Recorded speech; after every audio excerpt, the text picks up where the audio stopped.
ਧਿਆਵੋਂ। ਸ਼੍ਰੀ ਗੁਰੂ ਰਾਮਦਾਸ ਗੁਣ ਗਾਵੋਂ। ਸ਼੍ਰੀ ਅਰਜਨ ਬਿਗਨਨ ਕੇ ਨਾਸ਼ਕ, ਬਿਗਨਨ ਕੇ ਨਾਸ਼ਕ। ਸ਼੍ਰੀ ਹਰਗੋਬਿੰਦ ਸ਼ੁਭ ਸੁਮਤ ਪ੍ਰਕਾਸ਼ਕ। ਸ਼੍ਰੀ ਹਰਿ ਰਾਏ ਨਮੋ ਕਰ ਜੋਰੀ, ਨਮੋ ਕਰ ਜੋਰੀ। ਸ਼੍ਰੀ ਹਰਿ ਕ੍ਰਿਸ਼ਨ ਮਨਾਏ ਬਹੋਰੀ। ਗੁਰ ਤੇਗ ਬਹਾਦਰ ਪਰਮ ਕਿਰਪਾਲਾ, ਵਾਹਿਗੁਰੂ ਪਰਮ ਕਿਰਪਾਲਾ। ਸ਼੍ਰੀ ਗੁਰੂ ਗੋਬਿੰਦ ਸਿੰਘ ਬਿਸਾਲਾ। ਧਰੋਂ ਧਰਾ ਪਰ ਪੁਨ ਪੁਨ ਸੀਸਾ ਜੀ, ਪੁਨ ਪੁਨ ਸੀਸਾ। ਬੰਦੋਂ ਬਾਰ ਬਾਰ ਜਗਦੀਸ਼ਾ। ਜਿਸ ਮੈਂ ਅੰਮ੍ਰਿਤ ਗਿਆਨ ਹੈ, ਮਾਣਕ ਭਗਤ ਵੈਰਾਗ। ਸ਼੍ਰੀ ਗੁਰੂ ਗ੍ਰੰਥ ਸਾਹਿਬ ਉਦਦ, ਬੰਦੋਂ ਕਰ ਅਨੁਰਾਗ। ਸ਼੍ਰੀ ਗੁਰ ਸ਼ਬਦ ਕਮਾਏ ਪੁਨ, ਜੀਤੇ ਪੰਚ ਵਿਕਾਰ। ਤਿਨ ਸੰਤਨ ਕੋ ਬੰਦਨਾ, ਸਿਰ ਚਰਨਨ ਪਰ ਧਾਰ। ਏਕ ਓੰਕਾਰਾ ਸਤਿਗੁਰੂ, ਤੇ ਪ੍ਰਸਾਦ ਸਤ ਹੋਏ। ਵਾਹਿਗੁਰੂ ਜੀ ਕੀ ਫਤਿਹ, ਬਿਘਨ ਬਿਨਾਸਨ ਸੋਏ। ਵਾਹਿਗੁਰੂ ਜੀ ਕੀ ਫਤਿਹ, ਬਿਘਨ ਬਿਨਾਸਨ ਸੋਏ। ਸਤਨਾਮ। ਵਾਹਿਗੁਰੂ ਸਾਹਿਬ ਜੀ। ਦੋਹਰਾ। ਚਿੰਤਾ ਚਿਤ ਗਲਤਾਨ ਹੋਆ, ਚੰਦੂ ਦੁਸ਼ਟ ਬਿਲੰਦ। ਚਾਹਤ ਗੁਰ ਅਪਕਾਰ ਕੋ, ਨਿਸਬਾਸੁਰ ਮਤ ਮੰਦ। ਚਿੰਤਾ ਚਿਤ ਗਲਤਾਨ ਹੋਆ। ਵਾਹਿਗੁਰੂ ਜੀ ਕਾ ਖਾਲਸਾ, ਵਾਹਿਗੁਰੂ ਜੀ ਕੀ ਫਤਿਹ।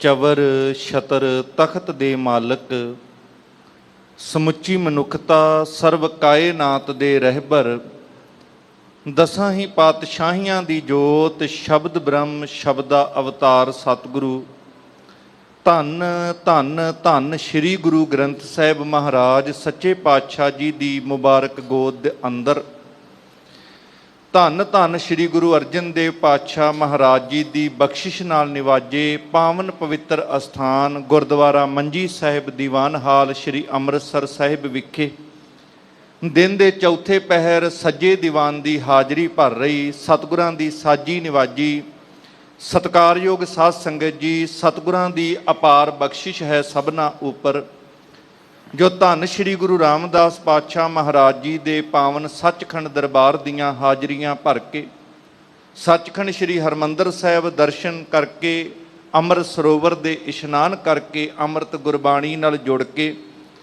ਅਤੇ ਗੁਰੂ ਚਰਨਾਂ ਦੇ ਵਿੱਚ ਗੁਰਦੁਆਰਾ ਮੰਜੀ ਸਾਹਿਬ ਦੀਵਾਨ ਹਾਲ ਵਿਖੇ ਰਾਗੀ ਸਿੰਘਾਂ ਪਾਸੋਂ ਬੜੇ ਪਿਆਰ ਦੇ ਨਾਲ ਗੁਰਬਾਣੀ ਦਾ ਕੀਰਤਨ ਸਰਵਣ ਕਰ ਰਹੇ ਸੋ ਸਾਧ ਸੰਗਤ, ਹੁਣ ਸਮਾਂ ਹੈ ਪਾਵਨ ਗੁਰ ਇਤਿਹਾਸ ਦੀ ਲੜੀਵਾਰ ਕਥਾ ਨਾਲ ਜੁੜਨ ਦਾ, ਜੋ ਸ਼ਹੀਦਾਂ ਦੇ ਸਰਤਾਜ ਗੁਰ ਅਰਜਨ ਪ੍ਰਤੱਖ ਹਰ ਧੰਨ ਧੰਨ ਸ਼੍ਰੀ ਗੁਰੂ ਅਰਜਨ ਦੇਵ ਜੀ ਮਹਾਰਾਜ ਸਤਿਗੁਰਾਂ ਦੇ ਪਾਵਨ ਜੀਵਨ ਇਤਿਹਾਸ ਵਿੱਚੋਂ ਲੜੀਵਾਰ ਪ੍ਰਸੰਗ ਆਪ ਜੀ ਸਰਵਣ ਕਰ ਰਹੇ ਕਿ ਜਿੱਥੇ ਗੁਰੂ ਨਾਨਕ ਦੇ ਘਰ ਦੀ ਵਡਿਆਈ ਪੰਜਵੇਂ ਪਾਤਸ਼ਾਹ ਜੀ ਦੇ ਸਮੇਂ ਦੇਸ਼ ਵਿਦੇਸ਼ ਦੇ ਵਿੱਚ ਫੈਲ ਚੁੱਕੀ ਹੈ, ਸਿੱਖ ਸੰਗਤਾਂ ਦੀ ਗਿਣਤੀ ਵਿੱਚ ਦਿਨੋਂ ਦਿਨ ਵਾਧਾ ਹੋ ਰਿਹਾ ਹੈ, ਉੱਥੇ ਈਰਖਾਲੂ ਵੀ ਕਈ ਐਸੇ ਨੇ ਜਿਹੜੇ ਗੁਰੂ ਨਾਨਕ ਦੇ ਘਰ ਦੀ ਵਡਿਆਈ ਨੂੰ ਵੇਖ ਕੇ ਬਰਦਾਸ਼ਤ ਨਹੀਂ ਕਰ ਪਾਉਂਦੇ। ਉਹਨਾਂ ਈਰਖਾਲੂਆਂ ਦੇ ਵਿੱਚ ਚੰਦੂ ਵਰਗੇ ਪਾਪੀ ਜਿਹੜੇ ਆਪਣਾ ਯਤਨ ਕਰ ਰਹੇ ਸਨ। ਜਿੱਥੇ ਸੁਲੀ ਖਾਂ ਕਦੀ ਆਪਣੀ ਕਰਨੀ ਦਾ ਫਲ ਆਪ ਪ੍ਰਾਪਤ ਕਰਦਾ ਹੈ, ਇਸੇ ਤਰੀਕੇ ਦੇ ਨਾਲ ਚੰਦੂ ਪਾਪੀ ਦਾ ਪ੍ਰੇਰਿਆ ਹੋਇਆ ਸੁਲਹੀ ਖਾਂ ਦਾ ਭਤੀਜਾ ਸੁਲਭੀ ਖਾਂ, ਜੋ ਗੁਰੂ ਅਰਜਨ ਸਾਹਿਬ ਪਾਤਸ਼ਾਹ ਮਹਾਰਾਜ ਜੀ ਨੂੰ ਗ੍ਰਿਫਤਾਰ ਕਰਨ ਵਾਸਤੇ ਚੱਲਦਾ ਹੈ, ਪਰ ਜਿਸ ਵਕਤ ਗੁਰੂ ਘਰ ਦੇ ਉੱਪਰ ਹਮਲਾ ਕਰਨ ਦੀ ਫਿਰਾਕ ਦੇ ਵਿੱਚ ਆਉਂਦਾ ਹੈ, ਰਸਤੇ ਦੇ ਵਿੱਚ ਉਹ ਸੁਲਭੀ ਖਾਂ ਨੂੰ ਇੱਕ ਸੈਯਦ ਜਥੇਦਾਰ, ਮੁਸਲਮਾਨ ਭਰਾਵਾਂ ਵਿੱਚ ਸੈਯਦ ਸ਼ਬਦ ਜਿਹੜਾ ਹੈ, ਹਜ਼ਰਤ ਮੁਹੰਮਦ ਸਾਹਿਬ ਦੀ ਬੇਟੀ ਫਾਤਮਾ, ਉਹਦੇ ਪਤੀ ਹਜ਼ਰਤ ਅਲੀ, ਉਹਦੀ ਅੰਸ਼ ਬੰਸ਼ ਦੇ ਨਾਲ ਇਹ ਜੁੜਦਾ ਹੈ, ਜਿਨ੍ਹਾਂ ਦਾ ਬੜਾ ਸਤਿਕਾਰ ਮੁਸਲਮਾਨ ਭਰਾਵਾਂ ਵਿੱਚ ਹੁੰਦਾ ਹੈ। ਉਹ ਸੈਯਦ ਜਥੇਦਾਰ ਮਿਲ ਕਰਕੇ ਆਪਣੇ ਨਾਲ ਦੇ ਸਿਪਾਹੀਆਂ ਦੀ 1 ਸਾਲ ਦੀ ਤਨਖਾਹ ਜੋ ਸੁਲਹੀ ਖਾਂ ਦੇ ਕੋਲੋਂ ਲੈਣੀ ਬਣਦੀ ਸੀ ਮੰਗਦਾ ਹੈ, ਜਿਸ ਤੇ ਸੁਲਭੀ ਖਾਂ ਉਸ ਨੂੰ ਇਨਕਾਰ ਕਰਦਾ ਹੈ ਕਿ ਜਿਹੜੀ ਵੀ ਤਨਖਾਹ ਹੈ ਇਹ ਬਾਦਸ਼ਾਹ ਦੇ ਕੋਲ ਜਾ ਕੇ ਗੱਲ ਕਰ, ਮੈਂ ਕਿਸੇ ਕੰਮ ਤੇ ਚੱਲਿਆ ਹਾਂ। ਪਰ ਉਹਦੇ ਵੱਲੋਂ ਕਹਿਣਾ ਸੀ ਕਿ ਤੂੰ ਵੀ ਸੁਲਹੀ ਖਾਂ ਦਾ ਭਤੀਜਾ ਹੈ, ਭਾਵੇਂ ਪੁੱਤਰਾਂ ਵਰਗਾ ਹੈ, ਤੇਰੇ ਕੋਲ ਵੀ ਧਨ ਹੈ, ਇਸ ਕਰਕੇ ਇਹ ਜਿਹੜੇ ਮੇਰੇ ਨਾਲ ਦੇ ਸਿਪਾਹੀ ਲੰਮਾ ਸਮਾਂ ਸੁਲਹੀ ਖਾਂ ਦੇ ਕੋਲ ਨੌਕਰੀ ਕਰਦੇ ਰਹੇ ਨੇ, ਇਹਨਾਂ ਦੇ ਖਾਣ ਪੀਣ ਦਾ ਪ੍ਰਬੰਧ ਕਿੱਥੋਂ ਹੋਵੇ, ਇਸ ਕਰਕੇ ਇਹਨਾਂ ਦਾ ਬਣਦਾ ਧਨ ਇਹਨਾਂ ਦੀ ਤਨਖਾਹ ਦੇ ਕਰਕੇ ਜਾ। ਜਦੋਂ ਤਨਖਾਹ ਦੇਣ ਦੀ ਗੱਲ ਆਈ, ਸੁਲਭੀ ਖਾਂ ਭੜਕ ਕੇ ਕਹਿੰਦਾ ਹੈ ਆਪਣੇ ਸਿਪਾਹੀਆਂ ਨੂੰ ਕਿ ਇਹਨੂੰ ਤਲਵਾਰਾਂ ਦੇ ਨਾਲ ਹਮਲਾ ਕਰਕੇ ਇਹਦੀ ਬਣਦੀ ਤਨਖਾਹ ਦੇਵੋ, ਜਿਸ ਤੇ ਸੈਯਦ ਜਥੇਦਾਰ ਅੱਗੋਂ ਕਹਿੰਦਾ ਹੈ ਸਿਪਾਹੀਆਂ ਨੂੰ ਕਿ ਤੁਸੀਂ ਵੀ ਸਿਪਾਹੀ ਹੋ, ਅਸੀਂ ਵੀ ਸਿਪਾਹੀ ਹਾਂ, ਸਾਡੀ ਤੁਹਾਡੀ ਆਪਸ ਵਿੱਚ ਲੜਾਈ ਨਹੀਂ, ਇਹ ਤਨਖਾਹ ਦਾ ਮਸਲਾ ਹੈ, ਇਸ ਕਰਕੇ ਤੁਸੀਂ ਵਿੱਚ ਨਾ ਪਵੋ। ਇਹ ਗੱਲ ਸੁਣ ਕੇ ਸਿਪਾਹੀ ਲੜਨੋਂ ਇਨਕਾਰ ਕਰਦੇ ਹੈ, ਜਿਸ ਤੋਂ ਗੁੱਸੇ ਹੋ ਕਰਕੇ ਸੁਲਭੀ ਖਾਂ ਸੈਯਦ ਜਥੇਦਾਰ ਨੂੰ ਕੁਝ ਅਪਸ਼ਬਦ ਬੋਲ ਦਿੰਦਾ ਹੈ, ਜਿਨ੍ਹਾਂ ਅਪਸ਼ਬਦਾਂ ਨੂੰ ਬਰਦਾਸ਼ਤ ਨਾ ਕਰਦਿਆਂ ਹੋਇਆਂ ਇੱਕ ਤੇਜ਼ ਕਟਾਰ ਮੌਕੇ ਤੇ ਹੀ ਉਹ ਸੈਯਦ ਜਥੇਦਾਰ ਜਿਹੜਾ ਫੌਜ ਦਾ ਆਗੂ ਸੀ, ਉਹ ਸੁਲਭੀ ਖਾਂ ਦੇ ਢਿੱਡ ਵਿੱਚ ਮਾਰਦਾ ਹੈ। ਉਹ ਕਟਾਰ ਢਿੱਡ ਚੋਂ ਆਰ ਪਾਰ ਹੋ ਜਾਂਦੀ ਹੈ, ਤੜਫ ਕਰਕੇ ਸੁਲਭੀ ਖਾਂ ਦੀ ਮੌਤ ਹੋ ਜਾਂਦੀ ਹੈ। ਇੱਧਰ ਦੂਸਰੇ ਪਾਸੇ ਜਹਾਂਗੀਰ ਦਾ ਜਿੱਥੇ ਕਾਫਲਾ ਸੀਗਾ, ਚੰਦੂ ਉਸ ਵਕਤ ਜਹਾਂਗੀਰ ਦੇ ਕੋਲ ਪਹੁੰਚਦਾ ਹੈ ਤੇ ਗੱਲੀ ਬਾਤੀ ਜਹਾਂਗੀਰ ਉਸ ਨੂੰ ਪੁੱਛਦਾ ਹੈ ਕਿ ਆਖਰਕਾਰ ਸੁਲਭੀ ਆਇਆ ਨਹੀਂ। 2-3 ਦਿਨਾਂ ਬਾਅਦ ਜਦੋਂ ਇਹ ਖਬਰ ਮਿਲੀ ਸੀ ਤੇ ਜਹਾਂਗੀਰ ਨੂੰ ਇਹ ਸਾਰੀ ਗੱਲ ਦੱਸਦਾ ਹੈ ਕਿ ਰਸਤੇ ਵਿੱਚ ਇਸ ਤਰ੍ਹਾਂ ਦੀ ਘਟਨਾ ਵਰਤ ਗਈ। ਜਹਾਂਗੀਰ ਵੀ ਅੱਗੋਂ ਇਹ ਗੱਲ ਆਖਦਾ ਹੈ ਕਿ ਤੂੰ ਜਿਹੜਾ ਗੁਰੂ ਘਰ ਦੇ ਖਿਲਾਫ ਕਹਿਣਾ ਸੀ ਕਿ ਉਹਨਾਂ ਨੇ ਚੋਰ ਰੱਖੇ ਨੇ ਜਾਂ ਉਹ ਚੋਰੀਆਂ ਕਰਦੇ ਨੇ, ਜਿਹੜੇ ਦੋਸ਼ ਤੂੰ ਲਾਏ ਸੀ, ਇਹਦਾ ਮਤਲਬ ਤੇਰੇ ਸਾਰੇ ਲਾਏ ਹੋਏ ਦੋਸ਼ ਝੂਠੇ ਨੇ, ਕਿਉਂਕਿ ਜਿਹੜਾ ਗੁਰੂ ਘਰ ਦੇ ਖਿਲਾਫ ਮਾੜੀ ਸੋਚ ਲੈ ਕੇ ਜਾਂਦਾ ਹੈ ਉਹਦਾ ਆਪਣਾ ਨੁਕਸਾਨ ਹੋ ਜਾਂਦਾ, ਜਿਸ ਕਰਕੇ ਇਹ ਸੁਲਭੀ ਖਾਂ ਦਾ ਆਪਣਾ ਅੰਤ ਹੋਇਆ। ਇਹ ਗੱਲ ਜਦੋਂ ਜਹਾਂਗੀਰ ਕਹਿੰਦਾ ਹੈ, ਚੰਦੂ ਜਹਾਂਗੀਰ ਦਾ ਰੁੱਖ ਵੇਖ ਕੇ ਇੱਕ ਵਾਰ ਚੁੱਪ ਕਰ ਜਾਂਦਾ ਹੈ। ਮਨ ਹੀ ਮਨ ਵਿੱਚ ਬੜਾ ਪਰੇਸ਼ਾਨ ਹੁੰਦਾ ਹੈ ਕਿ ਮੈਂ ਜਿਹੜਾ ਵੀ ਤਰੀਕਾ ਗੁਰੂ ਅਰਜਨ ਸਾਹਿਬ ਪਾਤਸ਼ਾਹ ਦੇ ਹਮਲਾ ਕਰਨ ਦਾ ਵਰਤਦਾ ਹਾਂ, ਇਹ ਤੇ ਉਲਟਾ ਮੇਰੇ ਤੇ ਹੀ ਪੈ ਜਾਂਦਾ ਹੈ। ਇਸ ਤਰੀਕੇ ਦੇ ਹਾਲਾਤ ਵਿੱਚ ਜਿੱਥੇ ਸੁਲਭੀ ਖਾਂ ਦੀ ਮੌਤ ਤੇ ਜਹਾਂਗੀਰ ਦੇ ਵੱਲੋਂ ਇਹਦੇ ਲਾਏ ਹੋਏ ਦੋਸ਼ਾਂ ਨੂੰ, ਚੰਦੂ ਦੇ ਦੋਸ਼ਾਂ ਨੂੰ ਝੂਠਾ ਸਾਬਿਤ ਕੀਤਾ ਜਾਂਦਾ ਹੈ। ਫਿਰ ਇਸ ਤੋਂ ਬਾਅਦ ਜਿਹੜੀਆਂ ਚੰਦੂ ਹੋਰ ਪਾਪੀ ਦੁਸ਼ਟਤਾਈ ਦੀ ਹਰਕਤ ਕਰਦਿਆਂ ਜਿਹੜੀਆਂ ਚਾਲਾਂ ਚੱਲਦਾ ਹੈ, ਇਹ ਪ੍ਰਸੰਗ ਅੱਗੇ ਸਰਵਣ ਕਰਨ ਤੋਂ ਪਹਿਲਾਂ ਆਓ ਮਨ ਬਿਰਤੀਆਂ ਗੁਰੂ ਚਰਨਾਂ ਵਿੱਚ ਟਿਕਾਈਏ ਤੇ ਸਾਰੇ ਪਿਆਰ ਦੇ ਨਾਲ ਮੁਖ ਤੋਂ ਉਚਾਰਨ ਕਰੋ ਜੀ, ਸਤਨਾਮ ਸ਼੍ਰੀ ਵਾਹਿਗੁਰੂ ਸਾਹਿਬ ਜੀ। ਸਤਨਾਮ ਸ੍ਰੀ ਵਾਹਿਗੁਰੂ ਸਾਹਿਬ ਜੀ। ਦੋਹਰਾ ਚਿੰਤਾ ਚਿਤ ਗਲਤਾਨ ਹੋਆ, ਚੰਦੂ ਦੁਸ਼ਟ ਬਿਲੰਦੋ। ਇਹ ਵੱਡਾ ਪਾਪੀ ਚੰਦੂ ਜਿਹੜਾ ਬੜਾ ਚਿੰਤਾ ਤੇ ਫਿਕਰ ਦੇ ਵਿੱਚ ਪਰੇਸ਼ਾਨ ਹੋ ਰਿਹਾ ਹੈ ਕਿ ਉਹਦੀ ਕੋਈ ਵੀ ਨੀਤੀ ਗੁਰੂ ਅਰਜਨ ਸਾਹਿਬ ਦੇ ਖਿਲਾਫ ਕੰਮ ਨਹੀਂ ਕਰਦੀ ਹੈ। ਚਾਹਤ ਗੁਰ ਅਪਕਾਰ ਕੋ, ਨਿਸਬਾਸੁਰ ਮਤ ਮੰਦ। ਇਹ ਮਤ ਦਾ ਹੀਣਾ ਮੂਰਖ ਚੰਦੂ ਪਾਪੀ ਦਿਨ ਰਾਤ ਗੁਰੂ ਕਾ ਨਿਰਾਦਰ, ਗੁਰੂ ਕਾ ਨੁਕਸਾਨ, ਗੁਰੂ ਘਰ ਤੇ ਹਮਲਾ ਕਰਕੇ ਸਤਿਗੁਰਾਂ ਦੇ ਪ੍ਰਤੀ ਮਾੜਾ ਕਰਨਾ ਚਾਹੁੰਦਾ ਹੈ। ਨਿਸ਼ਾਨੀ ਛੰਦ ਜਤਨ ਕਪਟ ਕੇ ਚਿਤੈ ਚਿਤ ਬੜ ਘਾਤ ਬਣਾਵਾ। ਜਿਹਦੇ ਹਿਰਦੇ ਦੇ ਅੰਦਰ ਕਪਟ ਭਰਿਆ ਹੈ, ਵੱਲ ਛਲ ਫਰੇਬ ਭਰਿਆ ਹੈ। ਸਾਧ ਸੰਗਤ ਨਵੇਂ ਦਾਉ ਪੇਚ ਵਰਤ ਕੇ ਗੁਰੂ ਘਰ ਦੇ ਖਿਲਾਫ ਕੋਈ ਨਾ ਕੋਈ ਨੀਤੀ ਘੜਦਾ ਰਹਿੰਦਾ ਹੈ। ਇਹ ਯਤਨ ਕਰਦਾ ਹੈ ਕਿ ਕਿਵੇਂ ਗੁਰੂ ਅਰਜਨ ਸਾਹਿਬ ਪਾਤਸ਼ਾਹ ਨੂੰ ਨੁਕਸਾਨ ਮੈਂ ਪਹੁੰਚਾਵਾਂ। ਪੂਰਬ ਕਰੇ ਉਪਾਏ ਜੀ ਕੋਈ ਕੋ ਪੇਸ਼ ਨ ਜਾਵੈ। ਹੁਣ ਸੁਲਹੀ ਖਾਂ ਵੀ ਮਰ ਚੁੱਕਿਆ ਹੈ, ਸੁਲਭੀ ਖਾਂ ਪਾਪੀ ਦਾ ਵੀ ਅੰਤ ਹੋ ਚੁੱਕਿਆ ਹੈ। ਤੇ ਮਨ ਵਿੱਚ ਚੰਦੂ ਪਾਪੀ ਸੋਚਦਾ ਹੈ, ਪਹਿਲਾਂ ਜਿਤਨੇ ਯਤਨ ਕੀਤੇ ਸੀ, ਆਖਰ ਕੀ ਕਾਰਨ ਹੈ ਕਿ ਗੁਰੂ ਅਰਜਨ ਸਾਹਿਬ ਤੇ ਮੇਰੇ ਕੀਤੇ ਹੋਏ ਯਤਨ ਵਿਫਲ ਹੋ ਜਾਂਦੇ ਨੇ। ਮੇਰੀ ਕੋਈ ਪੇਸ਼ ਨਹੀਂ ਜਾ ਰਹੀ ਗੁਰੂ ਅਰਜਨ ਸਾਹਿਬ ਨੂੰ ਪਕੜਨ ਵਾਸਤੇ, ਗ੍ਰਿਫਤਾਰ ਕਰਨ ਵਾਸਤੇ। ਮੈਂ ਉਹਨਾਂ ਨੂੰ ਕਿਸ ਤਰੀਕੇ ਨਾਲ ਨੁਕਸਾਨ ਪਹੁੰਚਾਵਾਂ। ਸ਼ਾਹੋ ਲਖੇ ਨਹਿ ਇਮਹਨੋ ਕਰ ਕੈ ਚਤੁਰਾਈ। ਕਹਿਣ ਲੱਗੇ ਕੋਈ ਨਾ ਕੋਈ ਚਤੁਰਾਈ, ਕੋਈ ਨਾ ਕੋਈ ਹੀਲਾ ਵਸੀਲਾ ਵਰਤਾਂਗਾ ਤਾਂ ਕਿ ਬਾਦਸ਼ਾਹ ਨੂੰ ਪਤਾ ਨਾ ਲੱਗ ਸਕੇ ਮੇਰੀ ਚਤੁਰਾਈ ਦਾ। ਤੇ ਇਸ ਤਰੀਕੇ ਨਾਲ ਕੋਈ ਨਾ ਕੋਈ ਦਾਉ ਪੇਚ ਵਰਤ ਕੇ ਮੈਂ ਗੁਰੂ ਅਰਜਨ ਸਾਹਿਬ ਪਾਤਸ਼ਾਹ ਨਾਲ ਨੁਕਸਾਨ ਕਰਾਂਗਾ। ਕਿਮ ਬੈਠਿਓ ਘਰ ਮਹਿ ਮਰੈ ਨਿਤ ਆਨੰਦ ਵਧਾਈ। ਕਿ ਕਿਸ ਤਰੀਕੇ ਨਾਲ ਉਹ ਘਰ ਦੇ ਵਿੱਚ ਆਨੰਦ ਵਿੱਚ ਰਹਿ ਸਕਦੇ ਨੇ, ਕਿਵੇਂ ਉਹ ਸੁੱਖ ਮਾਣ ਰਹੇ ਨੇ, ਮੇਰੇ ਤੋਂ ਇਹ ਬਰਦਾਸ਼ਤ ਨਹੀਂ ਹੁੰਦਾ। ਇਦਾਂ ਦੀਆਂ ਵਿਚਾਰਾਂ ਚੰਦੂ ਪਾਪੀ ਦੇ ਮਨ ਵਿੱਚ ਚੱਲਦੀਆਂ ਹਨ। ਅਬਹਿ ਸ਼ਾਹ ਕੋ ਦੇਖੋ ਰੁਖ ਹਰ ਖੈ ਜਿਸ ਕਾਲਾ। ਹੁਣ ਕਹਿੰਦਾ ਹੈ ਕਿ ਜਦੋਂ ਮੈਂ ਬਾਦਸ਼ਾਹ ਦਾ ਕੋਈ ਰੁੱਖ ਵੇਖਾਂਗਾ, ਕਿ ਜਦੋਂ ਬਾਦਸ਼ਾਹ ਖੁਸ਼ ਹੋਏਗਾ, ਪ੍ਰਸੰਨ ਹੋਏਗਾ, ਉਸ ਵਕਤ ਮੈਂ ਆਪਣਾ ਕੋਈ ਨਾ ਕੋਈ ਦਾਉ ਪੇਚ ਜ਼ਰੂਰ ਵਰਤਾਂਗਾ। ਮੋਹੇ ਸਾਥ ਬਾਤੈਂ ਕਰੈ ਤਬ ਕਹਉ ਰਸਾਲਾ। ਜਦੋਂ ਮੇਰੇ ਨਾਲ ਕੋਈ ਗੱਲਬਾਤ ਕਰੇਗਾ ਤੇ ਫਿਰ ਉਦੋਂ ਪਿਆਰ ਦੇ ਨਾਲ ਕੋਈ ਨਾ ਕੋਈ ਦਾਉ ਲਾ ਕੇ, ਮਿੱਠੀ ਜੀ ਗੱਲ ਕਰਕੇ, ਬਾਦਸ਼ਾਹ ਦੀ ਸਿਫਤ ਕਰਕੇ, ਆਖਰਕਾਰ ਫਿਰ ਮੈਂ ਆਪਣੀ ਗੱਲ ਕਰਕੇ ਗੁਰੂ ਅਰਜਨ ਸਾਹਿਬ ਨੂੰ ਪਕੜਨ ਵਾਸਤੇ ਕੋਈ ਨਾ ਕੋਈ ਯਤਨ ਕਰ ਲਵਾਂਗਾ। ਤਸਕਰ ਰਾਖਣ ਦੋਸ਼ ਕੋ ਮੈਂ ਪੁਨਹੁ ਜਨਾਵੋਂ। ਇਸ ਤਰੀਕੇ ਨਾਲ ਮਨ ਵਿੱਚ ਸੋਚਦਾ ਹੈ ਕਿ ਮੈਂ ਇਹ ਜਿਹੜੀ ਗੱਲ, ਕਿਉਂਕਿ ਇੱਕ ਗੱਲ ਨੂੰ ਬਾਰ-ਬਾਰ ਦੁਹਰਾਇਆ ਜਾਵੇ ਤੇ ਕਈਆਂ ਦੀ ਨੀਤੀ ਹੁੰਦੀ ਹੈ ਸ਼ਾਇਦ ਝੂਠ ਬਾਰ-ਬਾਰ ਬੋਲੀਏ ਤੇ ਝੂਠ ਸੱਚ ਹੀ ਲੱਗਣ ਲੱਗ ਪਵੇ। ਆਮ ਤੌਰ ਤੇ ਬਹੁਤੇ ਲੋਕ ਬਾਰ-ਬਾਰ ਝੂਠ ਬੋਲ-ਬੋਲ ਕੇ, ਝੂਠ ਬੋਲ-ਬੋਲ ਕੇ ਝੂਠ ਨੂੰ ਸੱਚ ਬਣਾਉਣ ਦਾ ਯਤਨ ਕਰਦੇ। ਇਸੇ ਤਰ੍ਹਾਂ ਸੋਚਦਾ ਹੈ ਕਿ ਜਦੋਂ ਮੈਂ 2-3 ਵਾਰ ਤੇ ਅੱਗੇ ਦੋਸ਼ ਲਾ ਚੁੱਕਿਆ, ਫਿਰ ਦੋਸ਼ ਲਾਵਾਂਗਾ ਕਿ ਗੁਰੂ ਅਰਜਨ ਸਾਹਿਬ ਨੇ ਚੋਰ ਰੱਖੇ ਹੋਏ ਨੇ, ਉਹ ਚੋਰੀਆਂ ਕਰਵਾ ਰਹੇ ਨੇ। ਇਦਾਂ ਦਾ ਜਦੋਂ ਬਾਰ-ਬਾਰ ਦੋਸ਼ ਮੈਂ ਲਗਾਉਂਦਾ ਰਵਾਂਗਾ।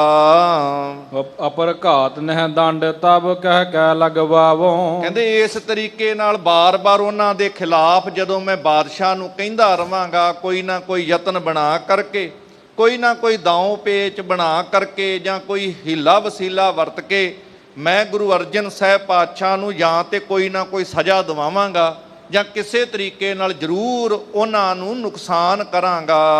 ਅਵਸਰ ਕੋ ਹੇਰਤ ਰਹਿਤ ਦਿਨ ਕਿਤਕ ਬਤਾਈ। ਇਸੇ ਤਰੀਕੇ ਨਾਲ ਈਰਖਾ ਦੇ ਵਿੱਚ ਭਰਿਆ ਹੋਇਆ ਮਨ ਹੀ ਮਨ ਵਿੱਚ ਨਫ਼ਰਤ ਦੇ ਭਾਵ ਲੈ ਕੇ ਗੁਰੂ ਘਰ ਦੇ ਨਾਲ ਧਰੋਹ ਕਮਾਉਣ ਵਾਲਾ ਇਹ ਚੰਦੂ ਪਾਪੀ ਮੌਕਾ ਵੇਖਦਾ ਹੈ ਕਿ ਕਦੋਂ ਮੈਂ ਬਾਦਸ਼ਾਹ ਜਹਾਂਗੀਰ ਦੇ ਕੋਲ ਗੁਰੂ ਅਰਜਨ ਸਾਹਿਬ ਦੇ ਪਾਤਸ਼ਾਹ ਦੇ ਖਿਲਾਫ ਕੋਈ ਨਾ ਕੋਈ ਗੱਲ ਆਖਾਂ। ਇਸ ਤਰ੍ਹਾਂ ਸੋਚਦਿਆਂ ਕਈ ਦਿਨ ਬਤੀਤ ਹੋ ਗਏ ਹਨ। ਨਰ ਪ੍ਰਿਥੀਏ ਕੋ ਟਿਗ ਆਇਓ ਦੇ ਪੱਤਰ ਪਠਾਏ। ਇੱਧਰ ਬਾਬਾ ਪ੍ਰਿਥੀ ਚੰਦ ਉਹਨਾਂ ਦਾ ਭੇਜਿਆ ਹੋਇਆ ਇੱਕ ਮਨੁੱਖ ਉਹ ਚੰਦੂ ਦੇ ਕੋਲ ਆਇਆ ਤੇ ਇੱਕ ਚਿੱਠੀ ਬਾਬਾ ਪ੍ਰਿਥੀ ਚੰਦ ਨੇ ਜਿਹੜੀ ਲਿਖੀ ਸੀ ਉਹ ਚੰਦੂ ਦੇ ਹੱਥ ਵਿੱਚ ਲਿਆ ਕੇ ਪਕੜਾਈ ਹੈ। ਖੋਲ ਪੱਠੀ ਇਮ ਲਖਿਓ ਵਿੱਚ ਤੂੰ ਸਮਤ ਬਡੇਰੋ। ਉਹ ਚਿੱਠੀ ਜਿਹੜੀ ਬਾਬਾ ਪ੍ਰਿਥੀ ਚੰਦ ਨੇ ਲਿਖ ਕੇ ਭੇਜੀ ਸੀ, ਚੰਦੂ ਪਾਪੀ ਨੇ ਜਦੋਂ ਉਹ ਚਿੱਠੀ ਖੋਲ ਕੇ ਵੇਖੀ ਤੇ ਜਦੋਂ ਉਹ ਚਿੱਠੀ ਵਿੱਚ ਹੁਣ ਬਾਬਾ ਪ੍ਰਿਥੀ ਚੰਦ ਚੰਦੂ ਪਾਪੀ ਦੀ ਸਿਫਤ ਕਰਦੇ ਨੇ, ਤੂੰ ਬੜਾ ਸਿਆਣਾ ਹੈ, ਬੜਾ ਵੱਡਾ ਹੈ, ਅਕਲਮੰਦ ਹੈ ਤੂੰ, ਕਾਰਜ ਸਭ ਪੂਰਨ ਕਰਹਿ ਪਰਵਾਸਾ ਤੇਰੋ। ਹੁਣ ਮਨ ਦੇ ਵਿੱਚ ਸੋਚਦਾ ਹੈ, ਜਦੋਂ ਇਹ ਲਫ਼ਜ਼ ਪੜ੍ਹਦਾ ਹੈ ਬਾਬਾ ਪ੍ਰਿਥੀ ਚੰਦ ਕਹਿੰਦੇ ਮੈਨੂੰ ਤੇਰੇ ਤੇ ਬੜਾ ਭਰੋਸਾ ਹੈ। ਜਿਹੜਾ ਕੰਮ ਆਪਾਂ ਕਰਨਾ ਚਾਹੁੰਦੇ ਆ, ਗੁਰੂ ਅਰਜਨ ਸਾਹਿਬ ਪਾਤਸ਼ਾਹ ਨੂੰ ਖਤਮ ਕਰਨ ਦਾ, ਨੁਕਸਾਨ ਕਰਨਾ ਚਾਹੁੰਦੇ ਨੇ, ਇਹ ਸਾਰਾ ਕਾਰਜ ਤੇਰੇ ਭਰੋਸੇ ਹੈ ਤੇ ਮੈਨੂੰ ਉਮੀਦ ਹੈ ਤੂੰ ਇਹ ਕੰਮ ਜ਼ਰੂਰ ਕਰ ਦੇਵੇਂਗਾ।